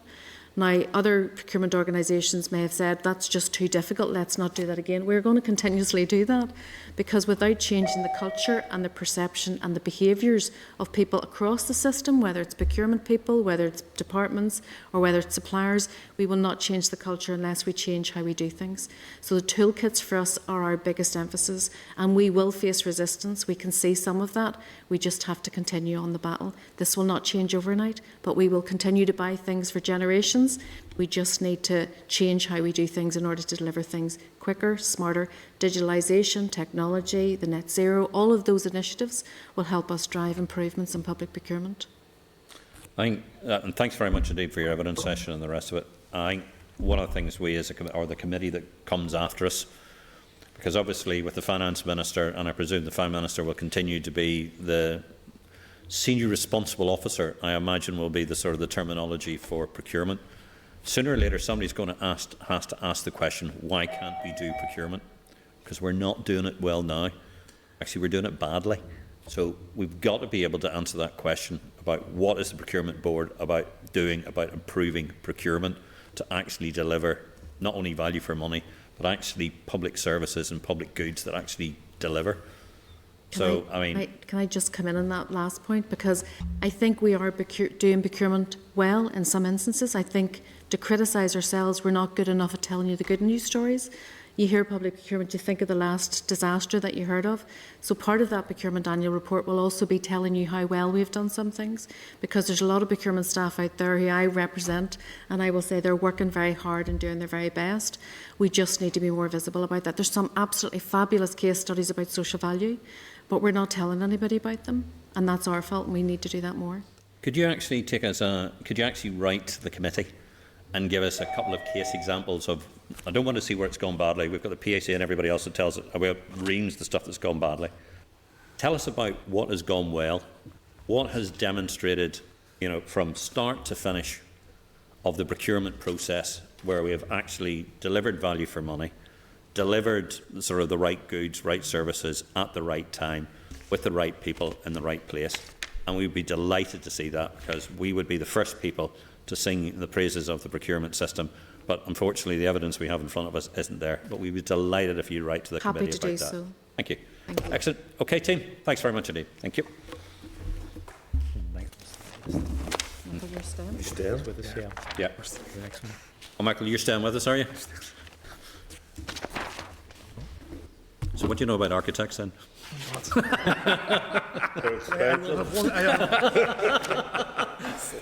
Okay, team, just before I finish off that last piece, I've invited the team to write to us with sort of their examples of what's done well, so that would be useful for the committee to know that. Do we have any final views on public procurement common framework? And are we content with it? And we know the Minister is about to sign it. Do we know when the Minister is signing it off anyhow? We received a letter, I think, yesterday or Monday from TEO, so I think there's been an agreement, if I'm reading it correctly, that ministers can now sign off rather than go back to JMC, because JMC, I understand, has been replaced by IAMC. So I think we're just waiting for any views the committee may have. We were slightly ahead of things there. The Cabinet Office publication for their scrutiny committee in Parliament got blocked somewhere, I think, over the last couple of months. They've literally just published theirs on Monday. Okay. So it's exactly the same framework. It just got stuck in the machinery somewhere. Okay. So there's no big rush on it. Okay. Oh, two Michaels. Oh, that's confusing the situation now. Okay. Okay, team. Next item on the agenda, LCM Architects Act 1997. The committee will now receive an oral briefing from the Department of Finance on the legislative consent motion for the Building Safety Bill, which will make changes to the Architects Act 1997. And we've got the two Michaels, Michael Watson and Michael McLaurin, and the following papers relating to the agenda items: Clerk's briefing paper at 109, related correspondence from the Minister at page 111, and at page 49 of tabled items. Just for first, one of the most not surprising thing, but so when we've been in this committee, the number of times we've had to deal with issues with building regulations and the rest of it is, I must admit, it's been quite sobering for me, particularly when we were dealing with things with Grenfell and a lot of those issues, and to realise the scope of where the department lies, and to realise the sort of the significance of some of the issues that we're dealing with as well. And I think for somebody who thought most of this committee was going to be about finance and budgeting, to discover these issues, I think has been something that's been quite important. And again, it's something I know I know I can speak for the rest of the members of the committee on this one. It's something we've all taken a very close interest in because of the importance of what we're trying to do as well. But over to you. So tell us about the Architects Act then. Thank you, Chair. As you said, this is outworkings of the Grenfell tragedy in 2017. As part of that response, the government in England brought forward a building safety programme of outworkings. Was a bill. That bill has various strands within it which relate to changes to building regulations, changes to construction products regulations, and other strands to try and strengthen up the oversight of the regulation of the construction industry and to improve building and fire safety. One of the measures that is within that bill is changes to the Architects Act 1997, which sets up the Architects Registration Board, which controls the registration and the competence of architects. Now that actually operates across the UK. Scotland, Wales and ourselves, they go through REBA, and RSUA is our local body, but it goes through REBA. So basically... is RSUA linked directly to that? And it has memorandum of understanding and all the sort of professional bodies sort of piece of that as well. Okay. Yeah. And the same for Scotland and Wales. Yeah. I mean, the measures in the bill being brought forward in respect of architects is really just to strengthen the Architects Registration Board's oversight of training and assessment of competence and the registration of architects, and more powers to bar architects if they don't come up to that competence standard. There are some small clauses in there in relation to the charges that the ARB register to allow that service to happen, because they will have to increase the costs in some way to allow for that facilitation. And more recently, in the last week, I think with a further debate in the Lords, there was an agreement to add another further amendment to allow for an appeal process, which makes perfect sense that if someone has been debarred, they have the right to appeal, or if their registration has been withheld because they haven't done training and development, other competence standards, they have 40 days to which to appeal on that. The difficulty we have locally, as you'll probably have come to know over the last year, is that some of the measures in this building safety bill, there isn't any department locally with policy responsibility. Yeah. And the working of the cross-departmental group, we had agreed to at least bring forward the LCM, to try and help. So just to get this right, because I remember we were briefed, I think it was by the head of the Northern Ireland, or who was then the head of the Northern Ireland Civil Service, who wasn't a civil servant, if you know what I mean, when she was there. But it was then taken as building regulations was going to be a subset of that sat off from the executive to be that, and then they decided that wasn't going to deal with building regulations. Building regulations reform will come back to the Department of Finance. So does it all lie with us now, or how? I'll try to explain from my knowledge of it. Within this building safety bill, there are 5 parts. One's an introduction. The second part relates to changes that England is making to its building regulations to bring in a new building safety regulator rule, and other measures in relation to the voice of residents in buildings where previously they believed that they were raising safety concerns, but nobody there to listen to them, nobody was doing anything about it. Those are all devolved matters. So we need to address those ourselves in some way, whether we do it through the building regulations or whether we do it through some other way. The Department of Finance has ownership of that now? Of building regulations. Right. Yeah. Yes, as I understand, but that you need to make a decision whether that is the mechanism with which you want to make those changes. You could be doing it a different way, and I am not up to speed on the decision on that. I understand that the department is putting together an expert panel, because in conversations with Department of Levelling Up Housing and Communities, I think as they're called today, over the last year, we have to accept that Northern Ireland is very small in relation to this, and we don't have the same extent of high-rise buildings. And do we really need this a big building safety regulator rule? We do need to implement those measures somehow, and in some of the discussions that's gone on, the local building control authority have suggested that they could carry out part of that function. But what we now need to agree is what is the best way to have that set up so that we do avail from all these new enhanced measures of building safety, but without going over the top and setting a regime that's not absolutely necessary. That's where we are with that. There are other parts of this bill, such as the new homes ombudsman, which is actually a matter that's sort of not arguably it's new, so it's not reserved or accepted. I think Department for Economy is working with Department for Communities across the water to bring that forward, to make sure that citizens here in new homes have the same opportunity. There are the changes to the Architects Act and the Construction Products Regulations, which was actually formerly EU directive, EU regulation that did not require implementation in domestic law. But as a result of Brexit, that regulation has now been brought in to UK law, but it is still a reserved matter. And the issue in there is when a defective product becomes known or whether there's an alert, who would the construction product regulator in England inform in Northern Ireland you need to be careful of this product? So and some of this is new because some of our departments have never had policy responsibility or private sector housing and all these sorts of things, and we're finding our way through it. But in relation to the architects, it's those 3 clauses that we have been asked for a legislative consent motion on.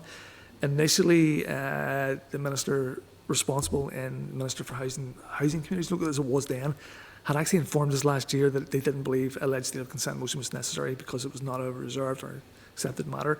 In December, that legal opinion changed, and they're now asking us for the legislative consent motion. Right.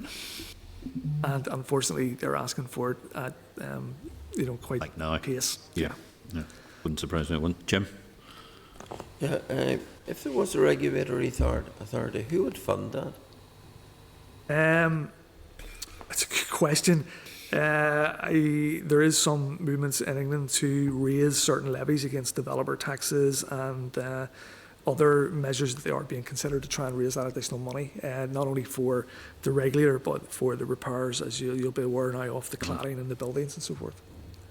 But I'm not over the detail of that. So it wouldn't be profession funded? Well, it is going to be a government function, so it will have to be whether you raise the revenue in some other way, or whether it's directly funded.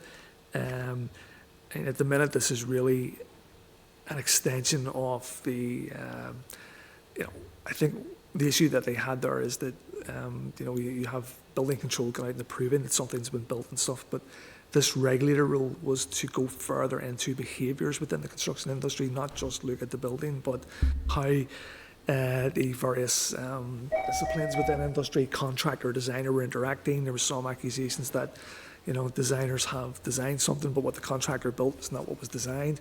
And it's more the regulation of that to try and tighten up behaviours within the construction industry. And the scope of any regulation, it would obviously extend to architects, but would it extend to those who call themselves architectural technicians? It's a good question. Architectural technicians would not be members of REBA. Yeah, that's correct. Or the architectural assistants would not be members of REBA. This is really to control architects and those that are actually through REBA. Isn't it the bigger stuff? But yeah. We as MLAs probably meet complaints from time from constituents who feel that they haven't been well served by the person they call their architect, but he or she turns out to be an architectural technician. Mm-hmm. Yeah, and that's it's a longer sort of debate. We've had this argument raised with CPD over the years as well, as when we go to procure design teams, why do we always specify an architect when in fact an architectural technician, when it's more sort of just structural, is probably quite qualified to do that, but it's where you're into the aesthetic design and the more sort of architectural type features, you really need an architect. But that's a matter of understanding before you engage somebody what they are qualified to do. Okay. Just a question. If we decide not to do the LCM, not that I'm saying we're proposing to do that, what are the consequences for Northern Ireland firms to take it? That's it, they can't do? It's a good question. None, because all our architects locally will be REBA approved and ARB anyway. Yeah. So, and they will, I would imagine they'll move the bill forward anyway because it will affect the other devolved administrations. So I think this may be where there was confusion about whether a legislative consent motion was required or not. Sorry, Keith? Keith? It's not. Can you put Keith into the spotlight? There we go. Go ahead, Keith. Can you hear me now? Yeah, we can. Yeah, thanks, Michael. My question's relating to the ARB, or an Architect Registration Board. And one of the documents I'm reading here, it says to monitor competence of architects. What do they currently do to monitor that? Do you want to take it, Michael? Yeah. Michael's an architect, so he may be able to. Yeah. Might be competent to answer. The title of architect is a legally protected title in the UK. So to practice as an architect in the UK, you must be registered with the Architects Registration Board. The Architects Registration Board has a code of professional conduct which requires registered architects to undertake a certain amount of CPD, that's continual professional development, within their area of expertise, so to develop knowledge and skills within the area in which they work. Mm-hmm. That is an annual requirement, and it's taken on a professional approach basis that you will honour that. It's not currently explored or investigated unless you were reported for a disciplinary procedure. Mm-hmm. So it's up to architects to maintain their own records of CPD. Mm-hmm. Now, the other body that exists in the UK is the Architects Professional Membership Body, which is the Royal Institution of British Architects. And they have a requirement for their members to undertake 35 hours of CPD every year and to record that on an online system.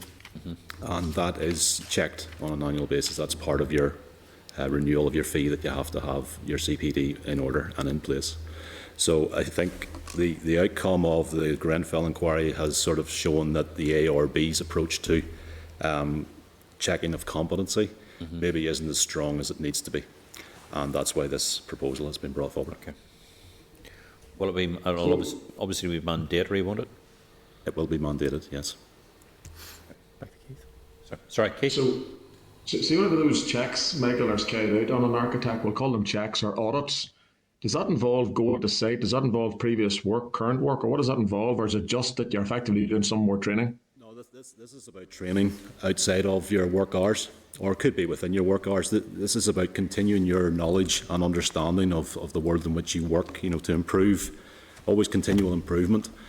So you'll be required to maintain a record of how much time you've spent on attending particular seminars on particular subjects. And if you look at the RIBA model, for instance, they have that requirement for 35 hours, of which 20 are mandatory in 10 core subjects. So it's broken down into sustainability, legal and professional, design, technical, construction, and so on. So you're always trying to continue to improve your knowledge in those areas. I would imagine that when the detail is finalised with ARB, it will follow something similar. But that assumes that the knowledge you gain or learn or develop is put into practice? Yes, it does.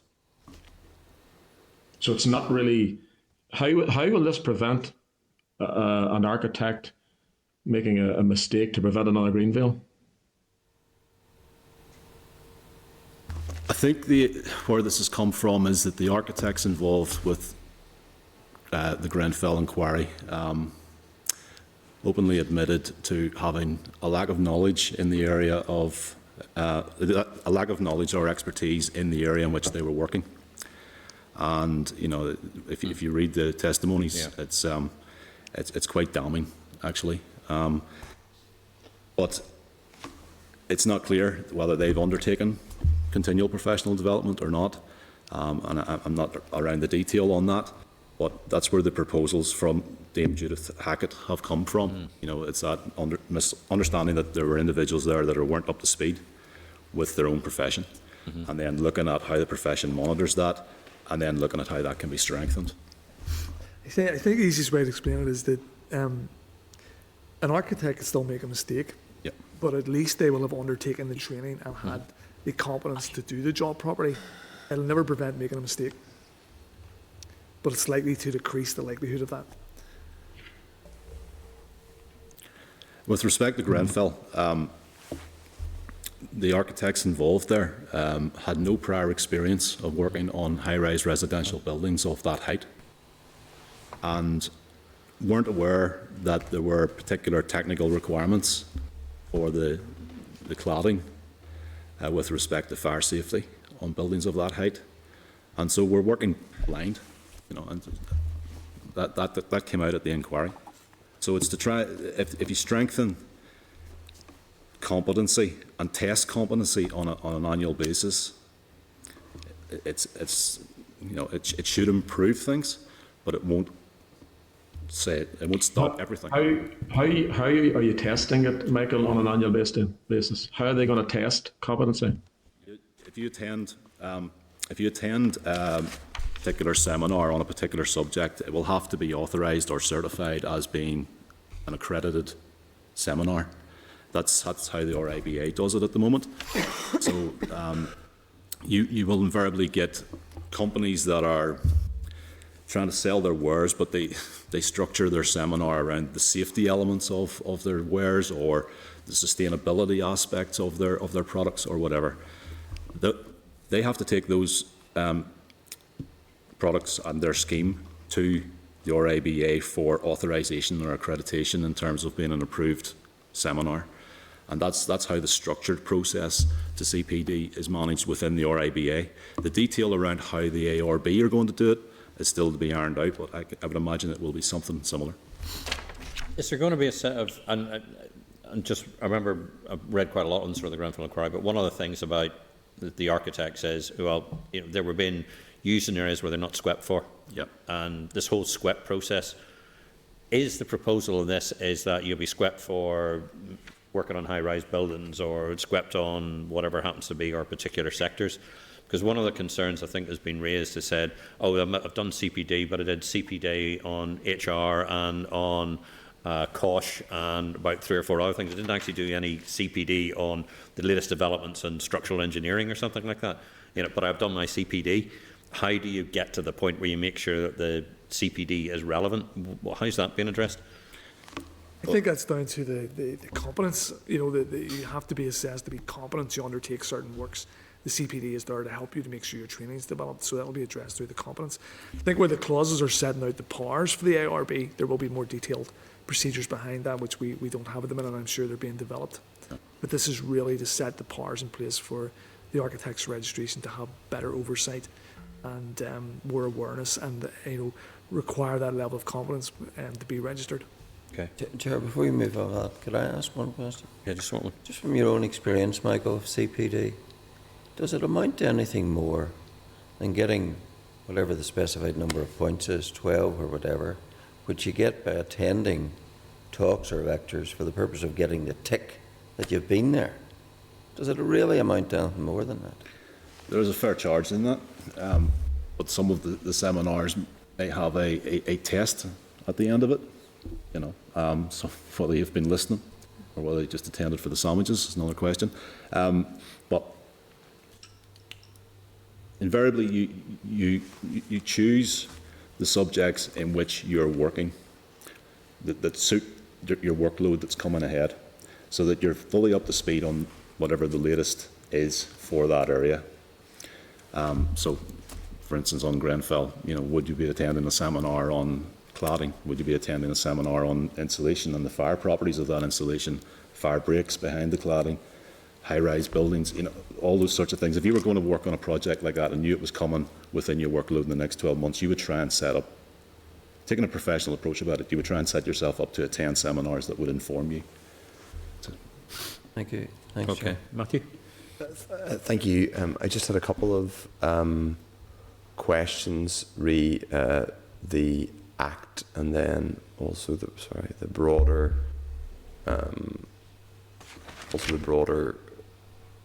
questions covered by the here in Northern Ireland. Is there a particular sense? So obviously this is kind of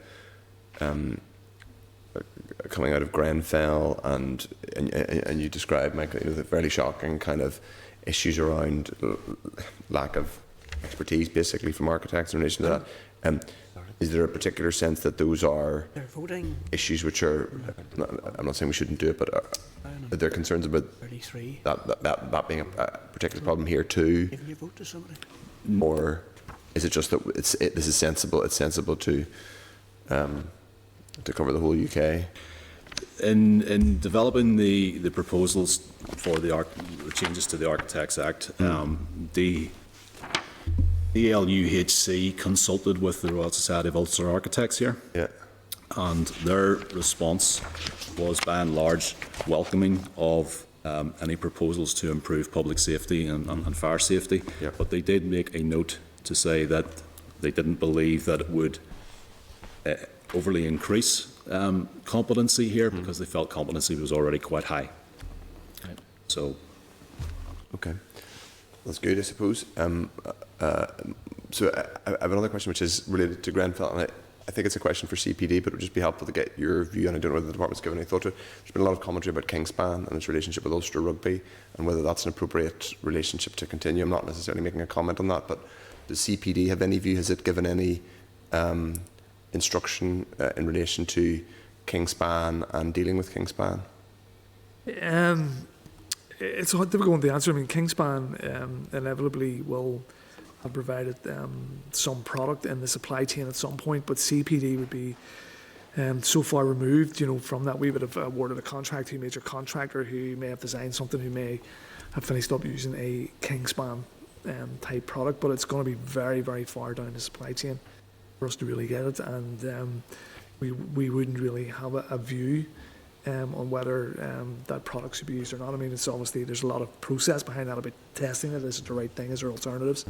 But it'll be very far down the supply chain for us. I suppose if there was a department to have a view, it would probably be yours, and I'm not saying you should, but I'm just saying, given you're responsible for buildings regulation, it's filled. I'm genuinely not suggesting you should have come here today with a view on that company in particular.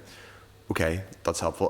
One final question is actually slightly tangential to specific issues in the Architects Act, and that is about a subject I hate to have to bring up all the time, but we were talking about it before, Brexit and mutual recognition of professional qualifications, which is does touch a bit on architects' work. Is that that's being addressed as well by Department of Levelling Up and Communities as well. It's not part of this bill, but it is. Yeah. It's been looked at, and they are trying to recognise that there needs to be equivalency to the qualifications to be able to allow the services to continue. And is that something that are you aware of? For example, I mean, I presume it shouldn't be an issue in doing for Northern Irish architects working in projects in England, but has there been any, I mean, there might not have been, but has there been any examples yet of that proving a barrier to, for example, taking on a project in the south or anything like that? No. I presume they can be okay. Those are all my questions. Thank you, Chair. Sorry, just before you go, in the previous evidence session we were talking about risk, and one of the things about sort of procurement reform was about where the level of risk was going to be and the appetite from risk when you're looking at sort of contracts and procurement. Sure. One of the things that must be about risk is you need to make sure that you have the appropriately swept people to be able to both assess the risk on one side of it, which we have in you, Michael, because you're a qualified architect and you've got all the bits and pieces. Yeah. But again, if we're saying that risk has to be held lower in your previous evidence session, obviously by the sort of the department or whoever was the person who was pushing for the original procurement piece, how do you make sure that the people that you're dealing with, like for instance the architects, are actually the appropriate people? You might have a fully qualified architect, but do you know that they're qualified in the particular thing that you want to be able to do and develop? How do you have that degree of I hate using sort of declaration of interest here. I used to work for the Ministry of Defence, and they were awful at procurement and still are. But one of the things they came up with is the whole idea of the intelligent customer. And there was a process where you had to be suitably trained to actually understand what the issues were. And during your previous, and there was something that was bugging me during the previous evidence session, I never heard that sort of language being used. So how do we make sure that happens? Okay. Apart from giving it all to Michael, who's going to carry the entire risk. We'll get Michael to do it all. The procurement process allows contracting authorities to assess the professional qualifications of anybody that's coming forward to do the work, either at contractor level or individual level. I think where that intelligent client bit come in is that what MOD was suggesting is that we need to know who we want to do the job. And I think that's where CPD plays a major part with departments, because we have that technical expertise in helping somebody to understand that you do need an architect, you need a civil engineer, a quantity surveyor. And actually we would carry out a check in the procurement process to make sure that anybody we're going to award the contract to had that ability to do that. The issue that we were talking about earlier in relation to the NEC contract is not really in relation to that. It's about the transfer of liability between contractor and government. Sometimes we have a tendency maybe to transfer entire liability for something out to a contractor. The contractor has to go and buy insurance. They would have to risk price the contract. They'd have to build a huge amount of contingency in it in case something did go wrong. The issue of value for money in that situation is that where that issue doesn't arise, the contractor is not going to give us the money back. So it's clean profit. And what we're trying to do with the NEC4 is to try and make sure we get to a consistent position of how much risk should be given to the contractor to ensure and how much risk we can absorb locally. The other risk that you're referring to is just making sure that the person you're awarding the contract to is suitably qualified, and that is addressed in the procurement process, or dare I say processing. Yeah, because obviously one of the things we're getting in the media right now is obviously with the PPE. Yeah. We needed PPE in a hurry. We procured huge chunks of PPE, large chunks of it, close on £1 billion, and if you understand the media, weren't actually fit for purpose. Yeah. So I know it's just a question on that. Look, team, I know it went on slightly longer than we expected, but thank you very much indeed for your evidence and the rest of it. Okay, thank you, both of you. Okay, team, have we any other further actions we wish to take forward? Nope. Thank you. The committee then consent to wait for an answer from the Ross side of Ulster Architects, just to see what they say on this, because I think the committee will be asked to make up its mind about this LCM shortly. I think we should get something back from the Ross side of Ulster Architects. Yeah. Very good. Okay, thank you. Just a query. Doesn't an architect do 7 years at university? Is that correct? Not 7 years anymore, but... No? I don't think you do 7 years at anything. Even a doctor only does about 5 years. Well, I think an architect's still 7 years. I think they'd have a couple of years. I don't know. That's me leaving school at 15. I'm only checking that. They do a couple of years out, you know, not all study. Okay, team, the next thing we're dealing with is related, is fire safety building regulations. The committee will now receive an oral briefing from the Department of Finance officials on a proposed statute rule on the Building Amendment Regulations Northern Ireland 2022. On Starleaf, hopefully. Yep. We've got Billy and Damien. Can you hear us? Yes, can you hear me? Yeah, we have. Apologies, we're running a bit late. We've had a few IT issues today, and if you hear the division bell ringing as we progress our way through, we're in the midst of legislating for the climate change bill between now and a lot later. Team, Clark's briefing paper is at page 117. The SL1 on fire safety and radon is at page 120. The department response to the consultation is page 135. Building Control Northern Ireland document is page 269, and the raised briefing paper is in 278. You're both very welcome to the Committee for Finance. We invited you to provide a briefing on the way forward for building, cladding and fire safety. And interestingly enough, probably have a few questions about radon gas as we go through, just to come to the end of it, because I must admit I hadn't expected to see that in the papers, but I'll look forward to that. So, over to you. Who's speaking? Is it going to be Billy or Damien? I'll speak first, Chair. Okay. Billy here. Yeah. So good afternoon. Damien and I are here, as you've said, to provide oral evidence to the committee in relation to proposed amendments to the Building Regulations Northern Ireland 2012 as amended on fire safety and radon matters. So firstly, just a bit about building regulations themselves. So building regulations control certain building work. They are made principally to secure the health, safety, welfare and convenience of people in and around buildings, further the conservation of fuel and power, protect and enhance the environment, and to promote sustainable development. The regulations apply to building work, typically being the erection of a new building, extension or alteration of a building, and material change of use of a building. Building regulations are only applicable at the time the building work takes place. Regulations do not apply retrospectively to existing buildings because they should comply with the regulations in force at the time when they were built. Building regulations don't impose ongoing management requirements either, such as maintenance requirements. So following public consultation on fire safety and radon proposals in local building regulations, subsequent attendance to provide evidence and deal with the queries of this committee, raised and required consultation with our local building advisory committee, known colloquially as NIBRAC. The department now proposes making the statutory rule that has been provided to the committee. It's the Building Amendment Regulations Northern Ireland 2022. This, along with amendments to the technical booklet guidance that supports the regulations, will affect changes in relation to the fire safety and radon matters, and a more detailed briefing is provided in the SL1 package.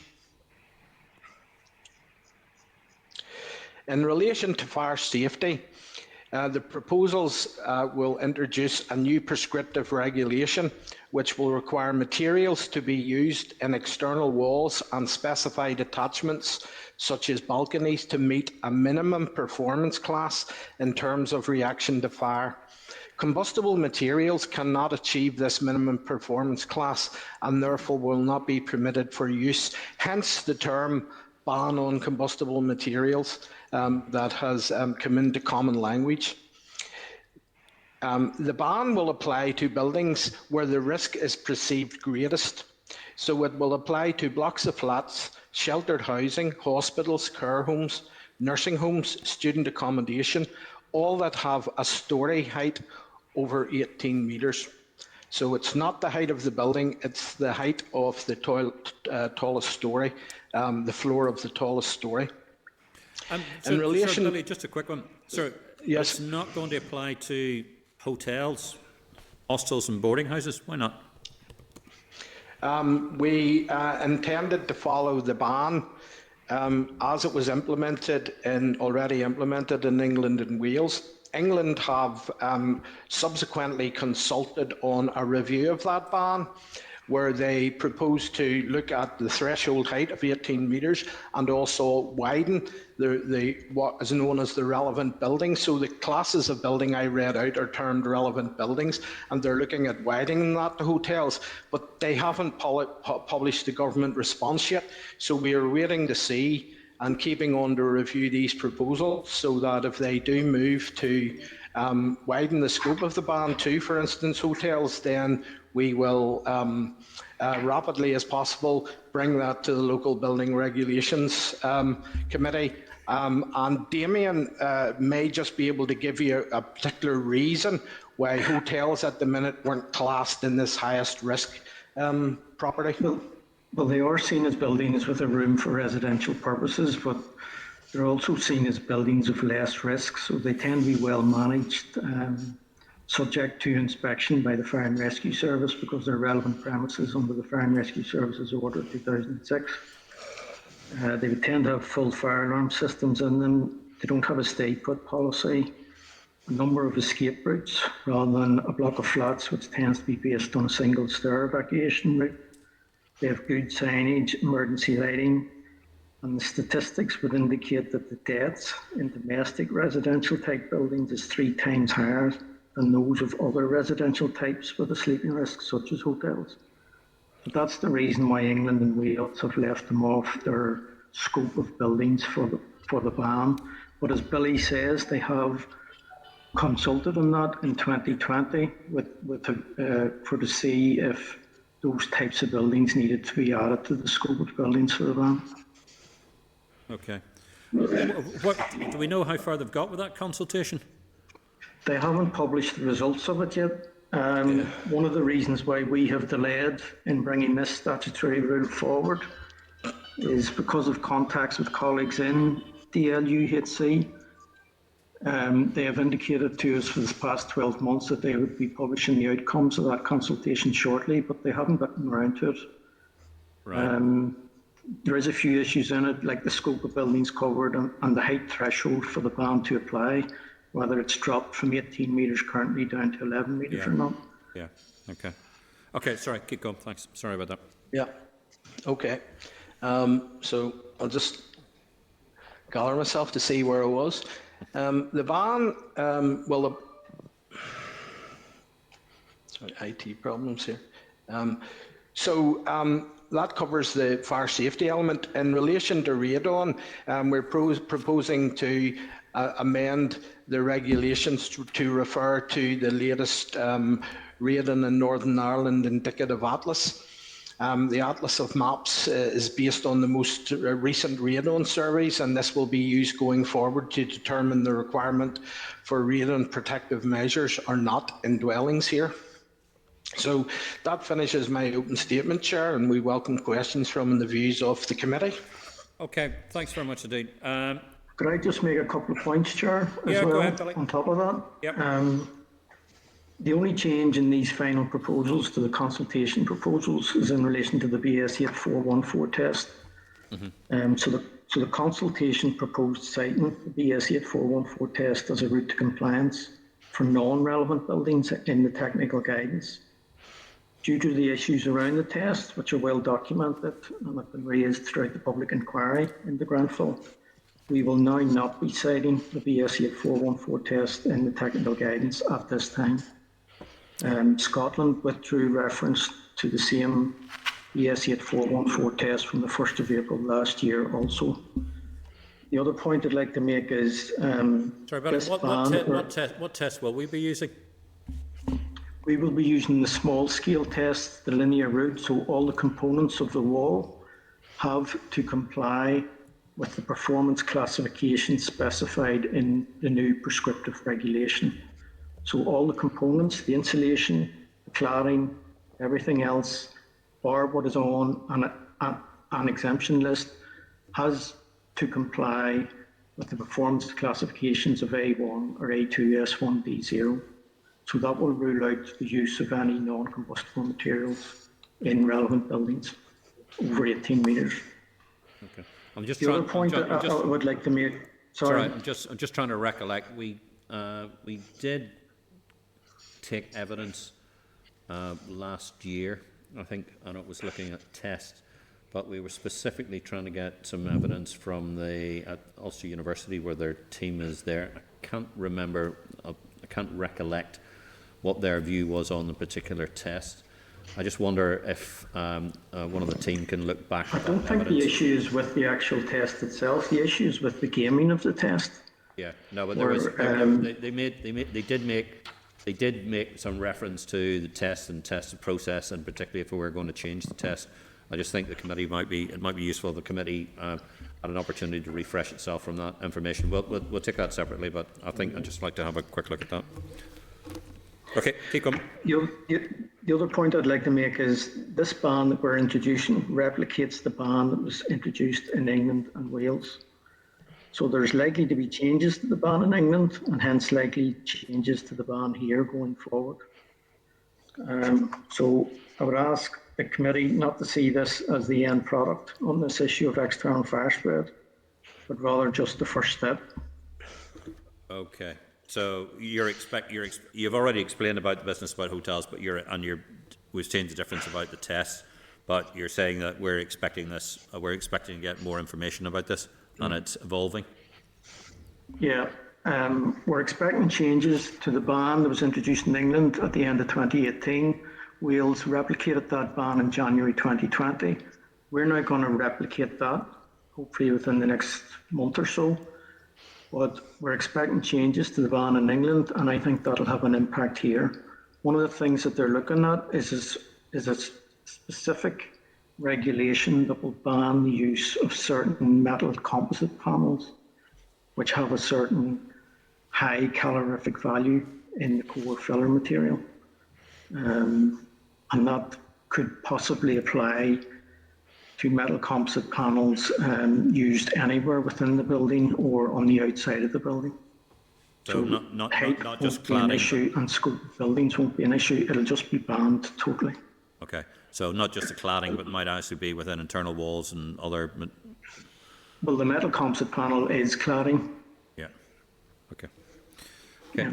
Keith.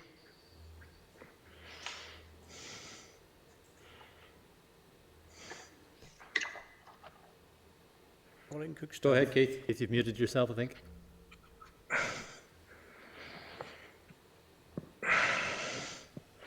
Hear me now?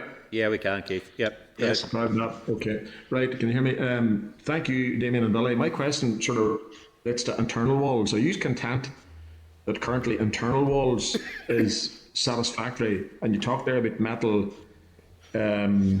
paneling, etc. In my former life, and I'm talking 15, 20 years ago, we had to remove internal panel walls who had a filling of polystyrene or polyethylene and replace those with rock wall, whether to create, fire compartmentation or escape routes, etc. Are you content that internal walls is covered well enough currently, or do you need to go further on internal walls?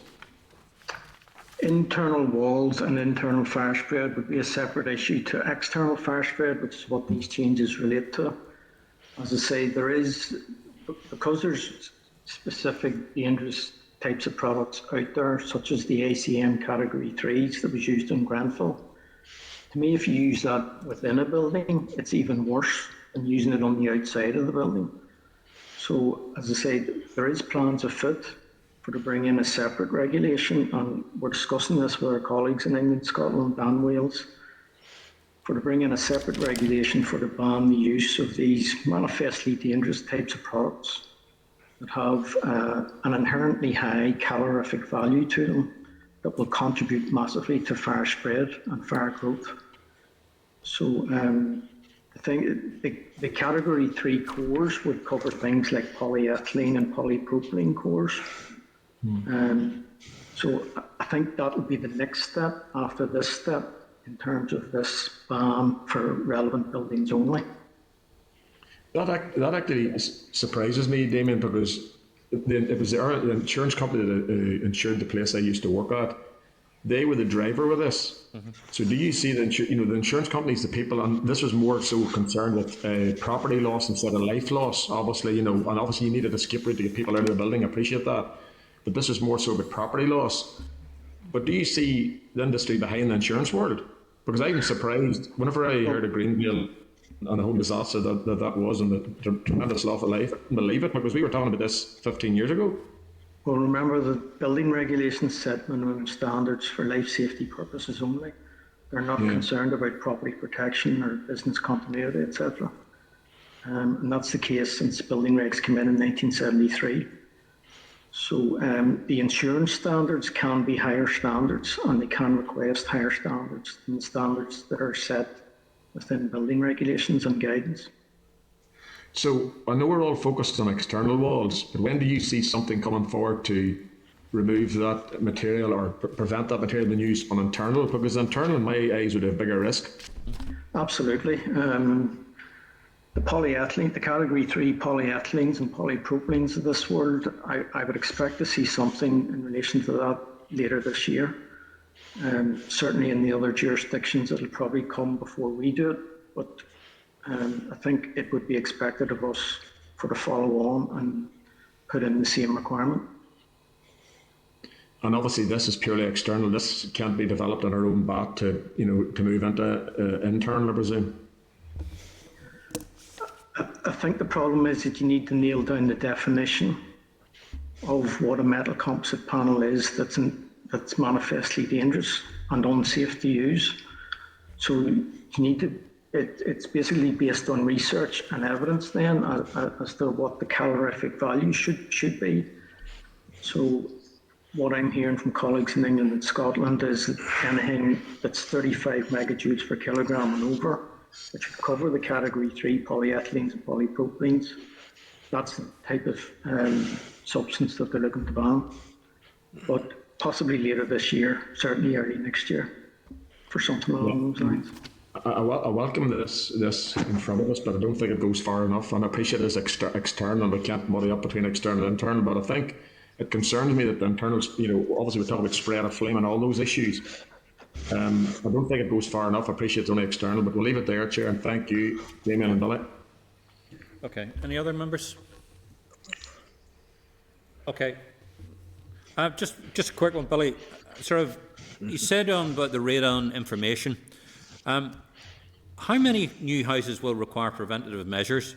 Because I think somewhere in the documentation it says about 7,000 new houses that were built per annum. I don't think we built 7,000 houses in Northern Ireland per annum. So is that the case, or is it based on other data? Yeah, well, that's in the regulatory impact assessment, Chair, my understanding of that. But if it needs clarified, we'll do that for you, is that there's roughly 7,000 new builds a year. Now, the new maps will take an increased proportion of those new builds into account, so there'll be more of those new builds in a radon affected area.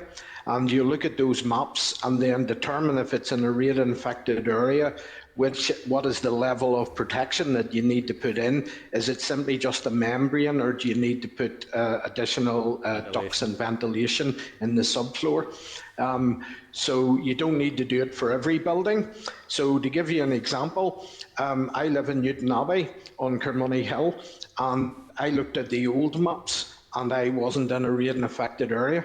I looked at the new maps and I was, but then to get more detail, and there's more detail in these new maps, I was able to pay £4 and discover that I wasn't in a radon affected area. So first of all, you have to determine if in your radon affected area. And the idea here is that we always had to provide this as scientific evidence, that we couldn't just simply say, we'll just put this into every home, because there was no scientific evidence. And you mentioned JRing earlier on. And the point is, if we don't base specific building regulations measures on scientific evidence, we are then at risk of that policy, because that would be a blanket increase across the board to all dwellings, and not just those that the scientific evidence would point to need to have these specific measures put in place. That's just an interesting. So, if the radon maps, have they recently been updated? Yes. Well, they were updated we have been using the radon maps unofficially, so they're not actually. We are updating to the new new 2015 maps, but we have been using those as a trial period because we agreed with the council's building control, and we issued an information note whereby we would use those maps. But we're taking this opportunity because we were creating an SR specifically for fire, the ban on combustible materials, that we would do some administrative work and get the regulations up to date. But effectively, we have been using the latest maps, but we're just putting that on a legal footing by changing the reference in the regulations. Okay. And are we doing something about sort of improving public knowledge of radon now that the maps have been updated? Well, we have, we normally, when we do these sorts of things, we do information sessions with the councils. And often they're open to the public as well. The difficulty is with the current pandemic is that we can't hold town hall events, but we will certainly look at that if you think that's a good idea and see how we can increase awareness of this. Declaration of interest. If you're a constituent of mine, I'll go down to Mossley Mill and make sure I get my maps updated so I understand where the radon is. Yes, certainly. Good idea. Okay, team. Thank you very much indeed. Thanks. Okay. Bye. Thank you. Okay, team. Is the committee content with the policy intention of the SL1, and is it content for the department to make the rule? Just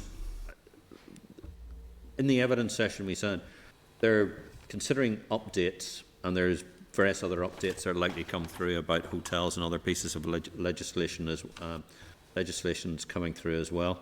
Look, I don't want to stop this, but I think it must be something that we need to be kept informed as soon as the changes are coming in. And I think that would be appropriate if we wrote to the department to say, if we are content for this one. Yeah, we are.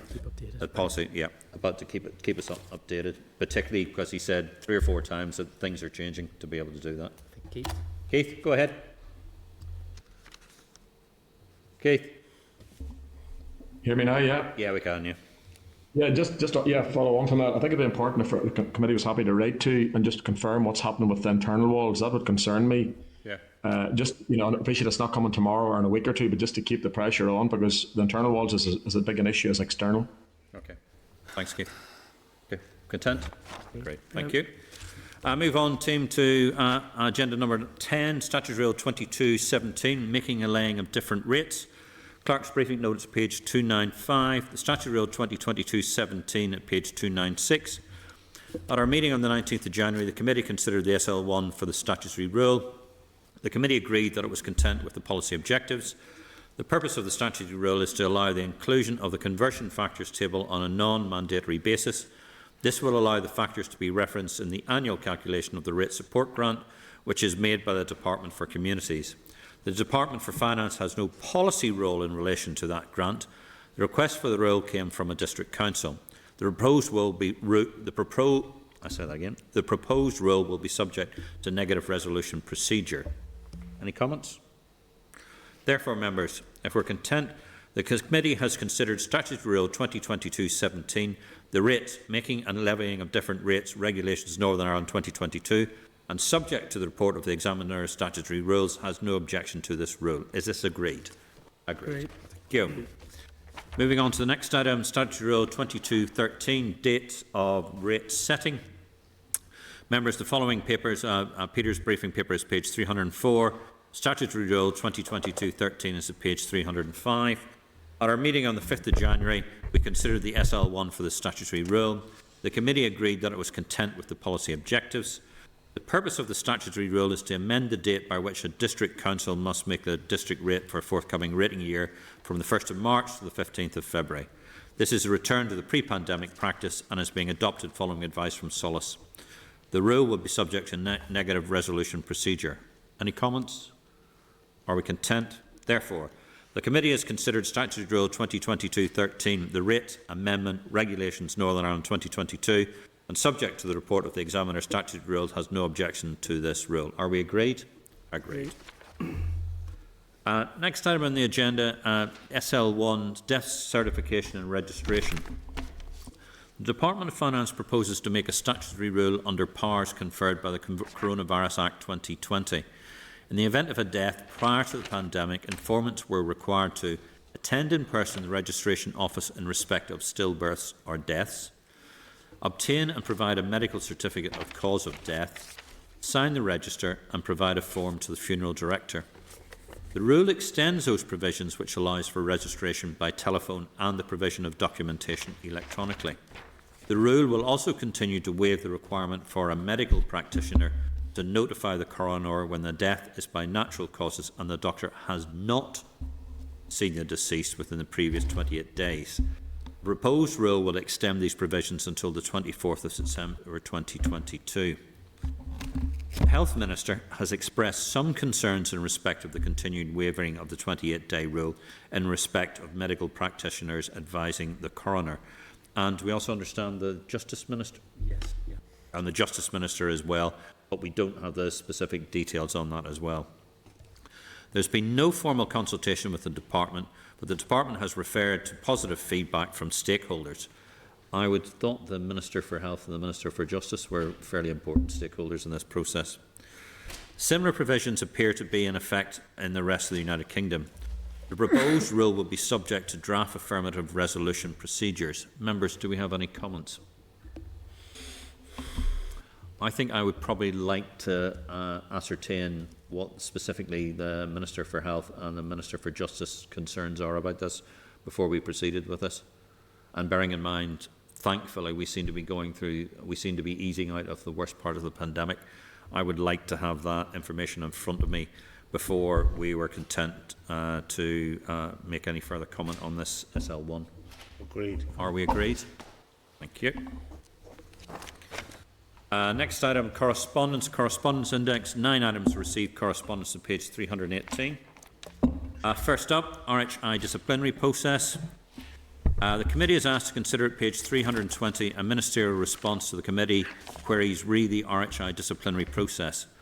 The Minister indicates that he will not provide further unredacted papers. He provides some information on the fact-finding review for the Cabinet Office disciplinary process. The Minister confirms that neither he nor the Executive signed off on the adapted RHI disciplinary process. So just to be confirmed, the Civil Service set their disciplinary process through the Northern Ireland Civil Service Board, where 2 members who were potentially being investigated had recused themselves from the board. But they didn't get either the executive or ministerial write-off for this process. That is apparently what the correspondence says, Chair. Nice, cosy in-house arrangement. I don't think that, to say the least, is in any way satisfactory. Does any other member think it is satisfactory? No. Chair, can I comment on the 2 permanent secretaries, Sterling and McCormick, and Sir Jonathan Jones's role? So he was asked to conduct a fact-finding review, and he did that obviously by reviewing what the RHI inquiry report said, and then he gave both of them an opportunity to provide evidence and make representations about those findings. It's not stated, but I'm inferring that was in writing, but we don't know that. And then he presented such facts as he found, and the Cabinet Secretary, who was the decision maker, decided no charge of gross misconduct, but that disciplinary hearings would be held to determine allegations of misconduct. Yes. So there must have been then hearings on misconduct, but all we're told is that at the conclusion, the Cabinet Secretary did not uphold the charges of misconduct. You know, with no knowledge, well, who in terms prosecuted, how were these processes conducted, were the 2 gentlemen present, were they legally represented, was there any representation of any case against them?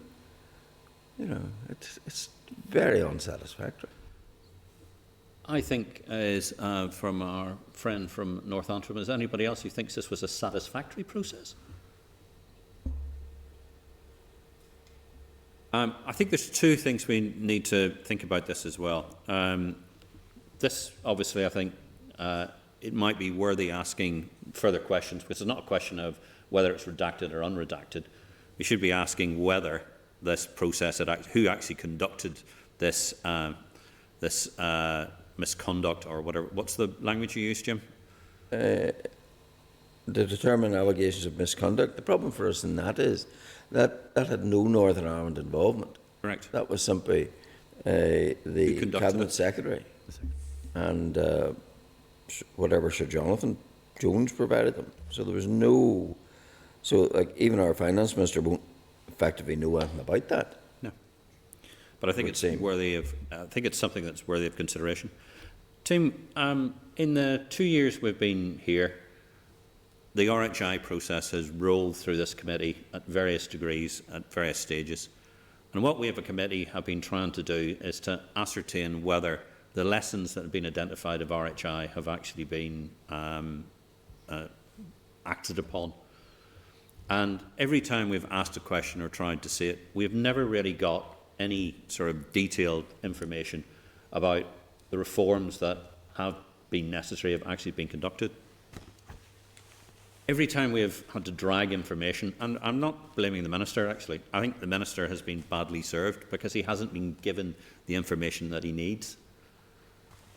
I think we're in a position within this committee, before the end of our term, is actually to collate this information together of what we have received about RHI and make some observations, I think, would be appropriate. Because, you know, if we don't come back from after the election period for a considerable period of time, a lot of what we have discovered has to be enacted upon, and people need to be aware of the situation that we're in. Couldn't that be part of the legacy report? Good. Yeah. So I think, and again, with your support, committee, I would like us to probably do a piece of work of bringing this information together, and so in a position where maybe we can bring it in front of the Assembly before we complete, and give people an opportunity to discuss it. If we were in agreement? Agreement? Is that agreed? Yes. Yes. Is that agreed? Yes. Agreed. Okay. Okay. Thank you. So, Chair, there is some correspondence still in the air from the departments. If you recall, it's not from the department, the Hawks, the committee wrote to Hawks asking about there's some kind of review, which they had commissioned. I remember Philip McGuigan raised the question, so they haven't come back to us just yet. So I think when we get that, then everything will have landed then that's probably going to land. Well, there is the suggestion in this letter that officials might come and talk to us, but they couldn't talk to us about the permanent secretaries because they don't know anything about it. Yeah. But do we want to hear from them nonetheless? I don't know. Take the information and you could decide what you want to do. So you could have a further briefing, or you could go to a motion before the Assembly. I think I would quite like to bring a motion before the Assembly because look, we can get officials and come in front of us, but what more are we going to get from it? I think a motion in front of the Assembly would be useful because, bearing in mind, you know, most of the Assembly term was down because of RHI and the implications of it. And I think we've done a lot of work of discovery. I'm not sure that we've managed to progress the reform process further, but I think it would be useful if we had a motion in front of the Assembly to be able to discuss it if we were in agreement. Sorry, Gemma? What would you be asking the motion? What would the text of the motion be? Like, what outcome are you looking for? Enough steam, I suspect. Perhaps you might want to wait until all of the bits of paper land. I'll bring it all back. You can see what's there, and we'll see how the committee feels about the RHI action plan and also about the RHI disciplinary process and sort of those two bits. Because I mentioned the action plan because you can talk quite a bit about that because there's quite a lot of documents in the public domain. The other stuff on the RHI disciplinary process, I think would find it quite difficult to put that into the public domain, and members don't want to do that inappropriately. So maybe I'll put it together, come back, maybe when we're clear of the budget stuff, which will be in about 2 or 3 weeks' time, and then committee can make up its mind. Yeah. I mean, obviously we're not going to get ourselves into the position where sort of the redacted and but the fact that a disciplinary process was established, which the Minister says he wasn't involved in, the Executive wasn't involved in, and it was the Board of the Northern Ireland Civil Service marking the Northern Ireland Civil Service. I mean, if that is not a matter of public interest and a matter that the Assembly should be aware of, I'm not quite sure what is. But I think that's probably one of the most fundamental things that has arisen that we need to have a look at. Okay, thank you. Moving on to the next item, something completely uncontroversial, the Queen's Jubilee tree planting. The committee is asked to note at page 325 a ministerial response indicating the Minister's view that the Stormont Estate policy is excessively prohibitive and that the Department is to review the policy and carry out an audit in respect of the use of the Stormont Estate. This is to be complete by the end of February. Any comments? Chair, I would say it's quite clear the policy as implemented by the Minister is an unsustainable position. I think he misapplied it in that the event of the Jubilee is an international event, but if this is about saving bushes and getting to the right result in the end, then maybe it's progress, but let's see. Are we content to note the correspondence? No, Mr. Chairman, I was Sorry, go ahead, Jim. that the policy will be referred back to us for consideration as a committee when he hopefully does amend it to allow the tree planting for Her Majesty's 70th anniversary on the throne. Couldn't be more international. The point I made the last time is she's head of state of at least 30 countries. So how more international can you get than that? Okay. Thank you. Oh, Keith, go ahead. Yeah, can you hear me okay? Yep. Can we request a copy of the request that was made to the Department of Finance? Or maybe we've already had that in the pack. I didn't see that. Did we ever get a copy of that actual request? Didn't ask for it. You didn't ask for it. Or the reply. Can we ask?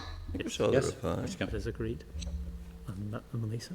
Yeah, Melissa, go ahead. And just to clarify as well, Chair, that under the current policy, it's something that actually can't be done, and that the Minister stated himself is quite happy to review that policy and has stated here that hopefully by the end of February we'll have clarity on that issue. Okay, thank you. Moving on to the next item. Chair, Sorry, go ahead, just for clarity, can we request a copy of that request from the Green Canopy Initiative? Yes, we asked that. Oh, for the Green Canopy Initiative? Yeah, Yes, we did. That's agreed. Okay. Okay.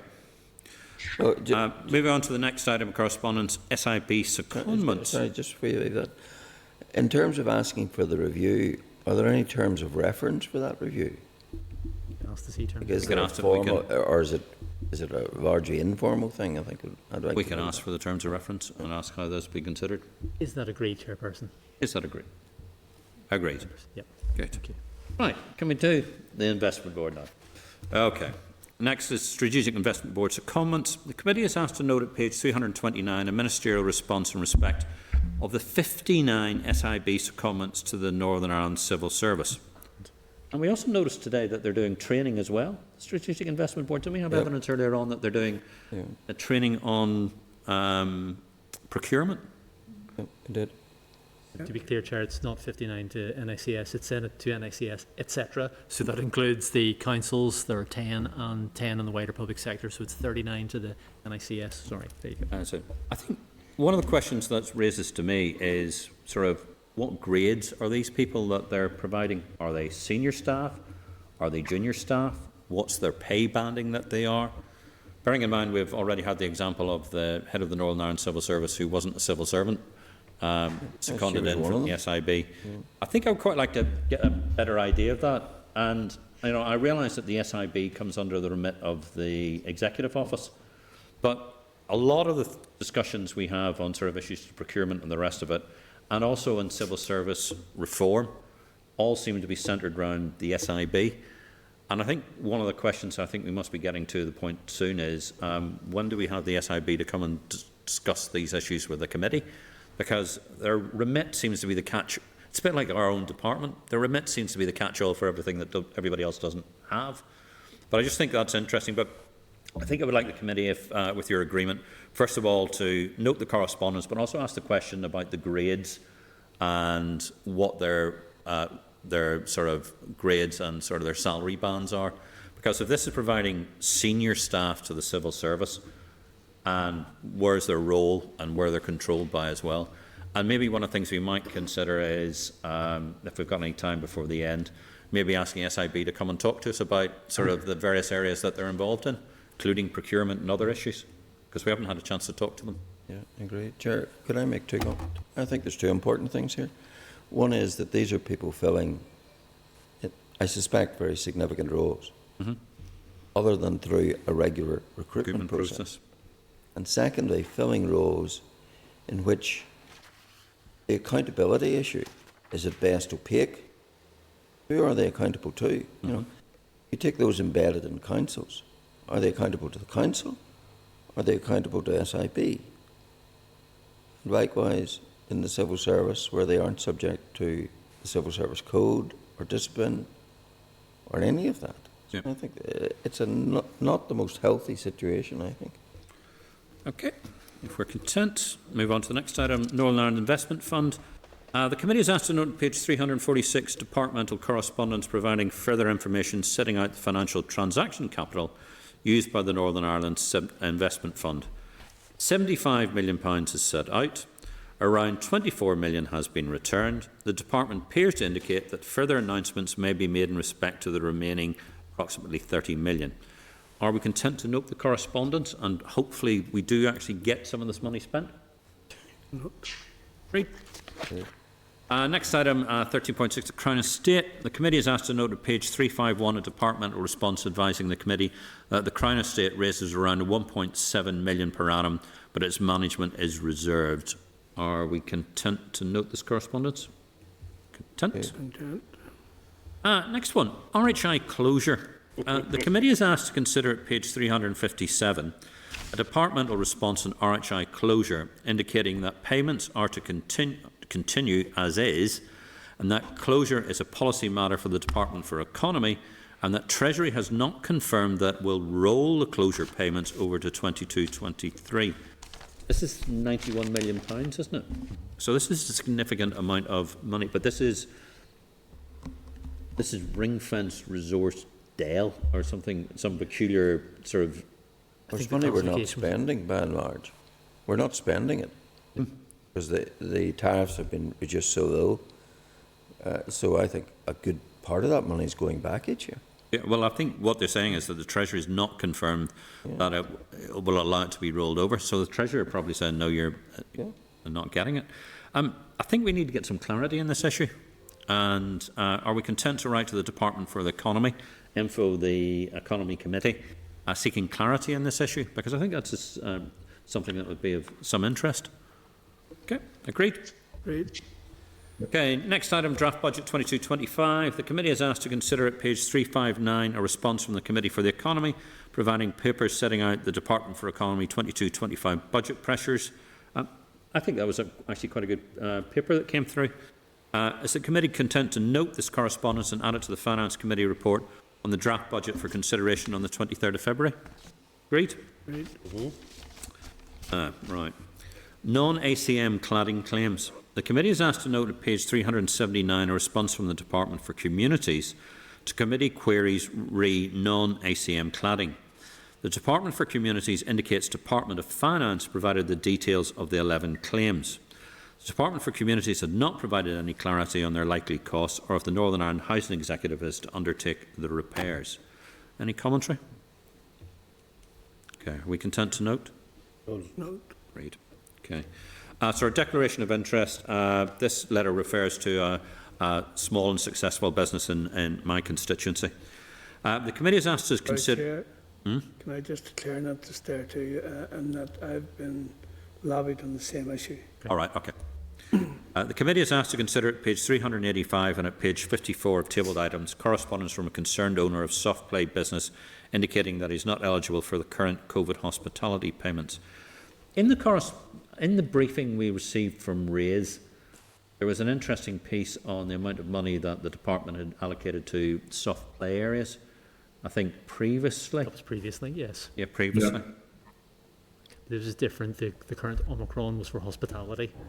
And his argument is he's on Junction 1 McDonald's is doing a rare trade, believe me it is, but he isn't, so that, and he's not eligible for any of these support packages, is what he says. And nothing from, obviously, from the Department for Economy?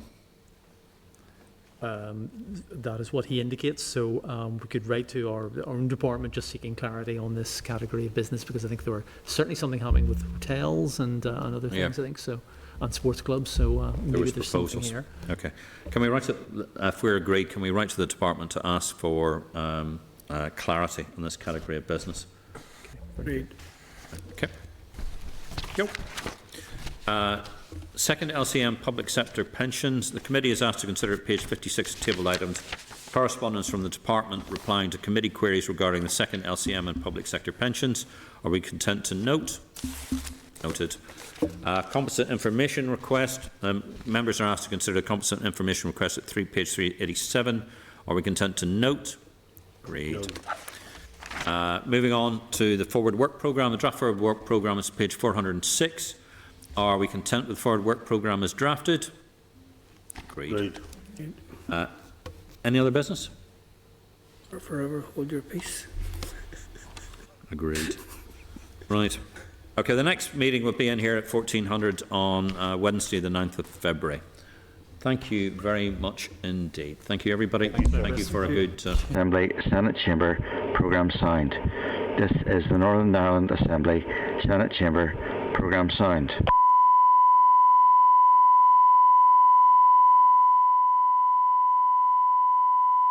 This is the Northern Ireland Assembly Senate Chamber